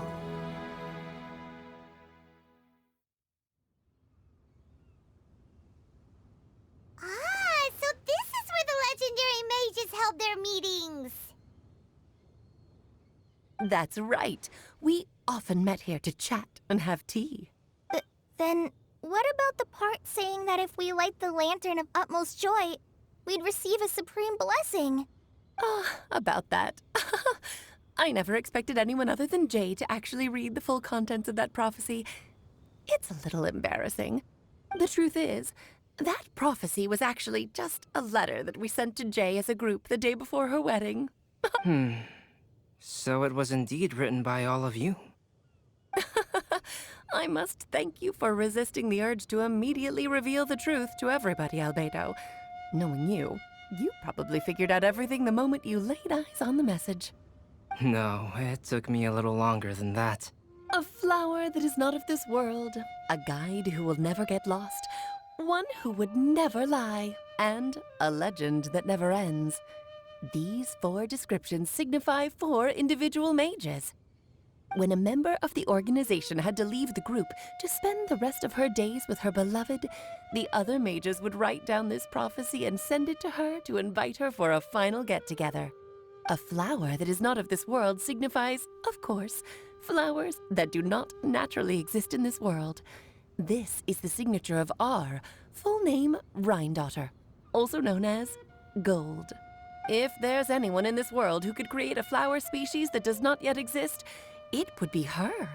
The guide who will never get lost is N, otherwise known as Nicole. You may not have encountered her yet, but she is a truly extraordinary woman who has made this world's direction and order her subject of study. Some of you may be fortunate enough to have already heard her voice. Like a prophetess, she will only speak to guide people toward the truth when a change has occurred in the world. She has a tendency to suddenly speak in someone's mind without any warning. If one day you would be unfortunate enough to run into a truly dangerous situation, She may use her voice to guide the way forward for you. Who would have guessed that there are so many mysterious women in this world, and that they would all know each other? The one who would never lie is... me. I hope no one would take offense. It's just that I, Alice, or A for short, have always had a soft spot for those with sincerity and candor. As for A Legend That Never Ends, you may not know M in person, but you've likely encountered one of her works. Have any of you ever read The Boar Princess? Huh? I'm pretty sure every child in Mondstadt has read that book. It's also one of my favorite stories. M was an exceptional human writer who used her prose to teach me the meaning of grief. Don't you think such a person would deserve a seat at the mage's table? Paimon's getting more and more lost. It may sound hard to believe, but I can attest to everything that Alice has said. Jay was also a mortal who aged and passed on, leaving her title to her students and followers. Alice, you've never acknowledged any of Jay's successors. It's now been centuries since the first of us took on her mantle. I've always wanted to meet you. Do you also want to become a mage? Title aside, I think I'm more interested in the meaning and purpose of the Hexen Circle. I used to think that the Hexen Circle was a group of women who could control the very fate of this world. But now, I've seen for myself that besides Jay, many other ordinary people were also among you. Do you think less of us now? No, not at all. My interest has been piqued, and I'm now even more drawn towards the idea of becoming a mage. You're right. I've never acknowledged any of Jay's successors. But you are different. You are much more fascinating than any of your predecessors. Oh, has someone finally piqued Aunt Alice's interest? Now is not a good time, Scarlet, but as soon as I am able, I will seek you out for a meeting. I want you to tell me all about Jay's married life back in her hometown. So the mage who received the prophecy letter from all of you was Jay? She left the Hexen Circle after getting married? Precisely. There was only one way the letter could have been interpreted. She would have known what we meant as soon as she saw the message. Please come to see us again. Before you go and settle forever with your happiness, please come share some of it with your best friends and sisters. So, the Supreme Blessing actually meant... All journeys are fleeting and will eventually come to an end. What will give us the most fulfillment and happiness in the end are those who will greet us at our journey's destination. Dear child, I believe you can also understand what I am talking about. We women will always have many troubles and encounter pains and frustrations that will keep us up at night. But no matter how hard things may become, we will cross mountains and oceans to see our best friends again, regardless of how many years have passed or how far the distance may be. As long as we can be with our beloved friends, our hearts will be filled with joy. To us mages, that's what being supremely blessed is all about. Oh. I still don't get it, but I do know that all the mages are Mom's best friends. If you ask how I see it, the Hexen Circle is just a group of ladies that I spent my youth with. Anyway, I'll introduce some of the other members to you all later. I still have a few things to attend to, so this will have to do for today. Bye, Mom. Todoko says bye, too. Goodbye, darling, and farewell to all of our other friends as well. I'm sure we'll see each other again. Oh, now that I think of it, isn't it getting close to that time of year? Yes, it's Windbloom again, Alice. It's also a special anniversary date. I'm sure you still remember. Yes, I do remember now. It was on this day many, many years ago that Jay tied the knot. Ah, just in time for the Festival of Love and Freedom. Everyone, please enjoy this year's Windbloom Festival to the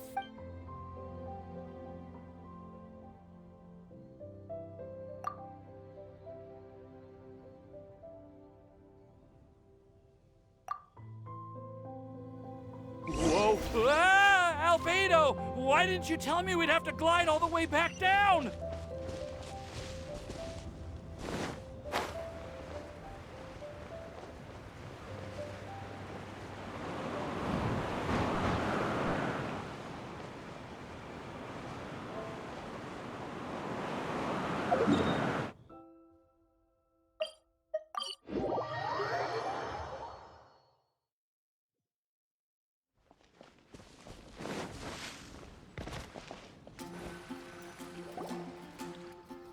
Oh. Are you okay, Timaeus? Maybe you'd feel better if you just, let it out. I'm fine. I'm just a little glider sick, that's all. You may want to look into getting your own gliding license when you have the time. It might prove helpful to you. Okay. Sure thing. It sounds like you've still got something on your mind. Why don't you tell us? We're all happy to listen. It's nothing, really. It's just... Well, Alice's story was really interesting and romantic. I won't argue about that. But still, the whole thing wasn't quite what I was hoping for. Of course, I didn't actually expect the supreme blessing to be real, but... Don't say that. None of this was your fault, Timaeus.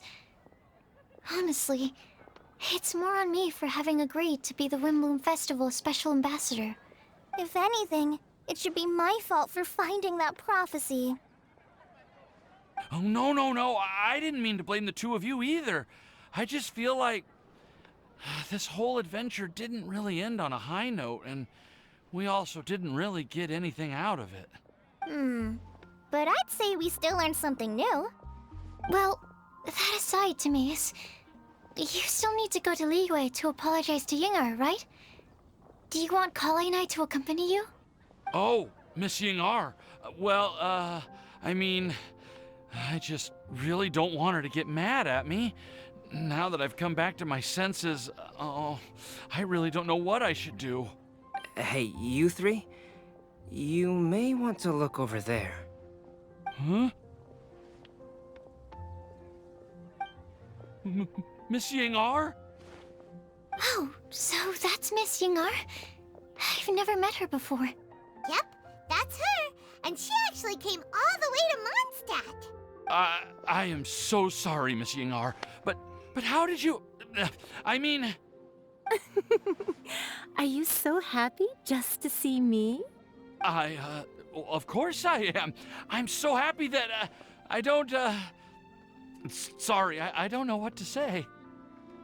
I was ready to give you a harsh scolding, but now that I've seen you like this, I suppose I could let you off the hook this time. You said you couldn't come to pick me up because of a very important matter, right?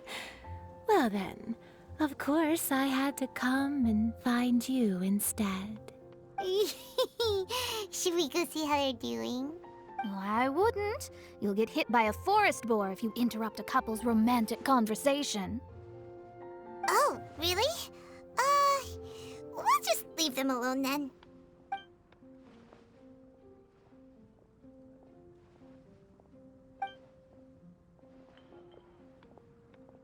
I am so glad to see Timaeus find his happiness.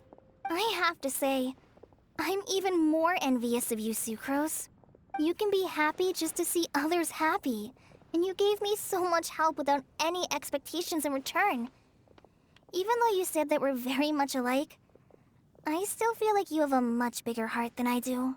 But if you say that, then I'd say I'm also nowhere near as brave or tenacious as you. I guess we have the same amount of positive qualities. They're just spread over different parts of our personalities. I've never visited Sumeru, or made many friends from outside of Mondstadt. I'm happy just to have met and become your friend. Maybe I'll get shy and flustered when I meet other people I don't know in the future. But that's okay too. Since we are so alike, you probably get what I'm trying to say. You just need to believe that all of your issues aren't really issues at all. But Isn't it too late now for me to learn to accept myself? Well... Do you know anything about the blooming cycles of Cecilius? I may have read about that in a book before. That's a topic that my parents used to talk about back when they were still dating. Surprising, right? To think that people would talk about that while on a date. My mom brought it up at dinner one time last month. She called my dad the most boring man she knew, and said that he even turned up late to a date once, all with a smile on her face. But she also said that learning is just another part of life. It's never too late to start something, as long as you recognize that it's something good for you to do. Why don't you give it a try, Collei? Okay, I'll try my best. They are really having a great conversation. Paimon can't even find a moment to join in. I nearly forgot. This is for you. This texture. Are these seeds? Yep. I believe I mentioned my sweet flower research to you before. These are the seeds of the sweet flower cultivars that I've worked on. It's nothing too special, but they're the best cultivars that I've made. So, I really hope that you'll like them. They're super sweet and easy to grow and keep. I'm also submitting them as my wind blooms for this year. I wish that the Animo Archon could also see how lovely they are. Thank you. I'll plant them in the Avidia forest and take good care of them. Collei, please take these notes with you. I've heard that you've been working hard on your studies, so I've prepared some study materials for you at Sucrose's request. Feel free to look through them whenever you can find the time. Mondstadt's doors will always remain open to you. Thank you so much. I don't know what to say. I'm just really happy. Sucrose, now's your chance. Didn't you want to collect a breath of joy? You're right. I almost forgot. Collei, can you exhale once into this test tube? I will save this breath of joy and use it in my research. Oh, really? May I? Of course.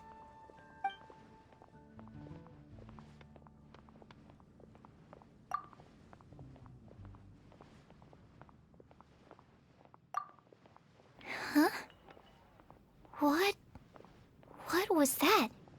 It was like a little cloud of happiness, and now it flew away. Well, luckily, there's still some breath left in the test tube. I'll seal it up for now. I'll keep working on it, and let you know as soon as I have any breakthroughs in my research. Yeah, you can write to me. I'll be sure to respond as soon as I receive your letter. Oh, it looks like you found a new pen pal. Master Tignari! Cyno! If your friendship was forged in a test tube, does that make you test friends forever? That's it. I think you've ruined Sumeru's reputation in Mondstadt beyond all hope of repair. All that matters is that I've enjoyed Mondstadt immensely. The dragon here possesses a majestic form. Oh, that reminds me. Traveler, this card back is for you. Cyno wanted you to have one for yourself. If I had to guess, I'd say he probably wants you to use it if you challenge him to a duel. I'm a master of the game. Do you dare challenge me? Can you believe this guy? Huh. Let's knock him off his high horse. Wait! I've got something to give you, too. Huh? Collei has a gift for us? Yeah! I figured I should follow local Mondstadt customs and prepared a few small things themed after the Windbloom Festival. I made these bookmarks from Sumeru roses at the hotel. I want to give them to Amber, Master Tignari, and Cyno. During Windbloom, Mondstadters offer flowers to the people most important to them. You three are family to me. But Tignari said that we're not anything like an academic family. He wouldn't write joint papers with us. Well, in this case, we can consider ourselves as regular siblings. And that should be just fine. I agree. Oh, and here are some Padisara seeds as well. These are for the Traveler, Paimon, and everyone else from Mondstadt. Whoa, are these really for us? So, are these your chosen Windblooms? Mm-hmm, one of them. Both Potty Sours and Sumeru Roses are my Windblooms. Although they're not native to Mondstadt, they are the flowers that can best express my feelings. I want to give them to the people I feel thankful for. To those who I wish to accompany as we greet more seasons and future Windblooms together. The real blessing in life is when you are surrounded by people who you'd miss day and night, and who you'd want to see even if that meant crossing mountains and oceans to do so. I'm so happy to hear you say that. Sucrose, do you see that cloud over there? Huh? Doesn't it look just like your test tube?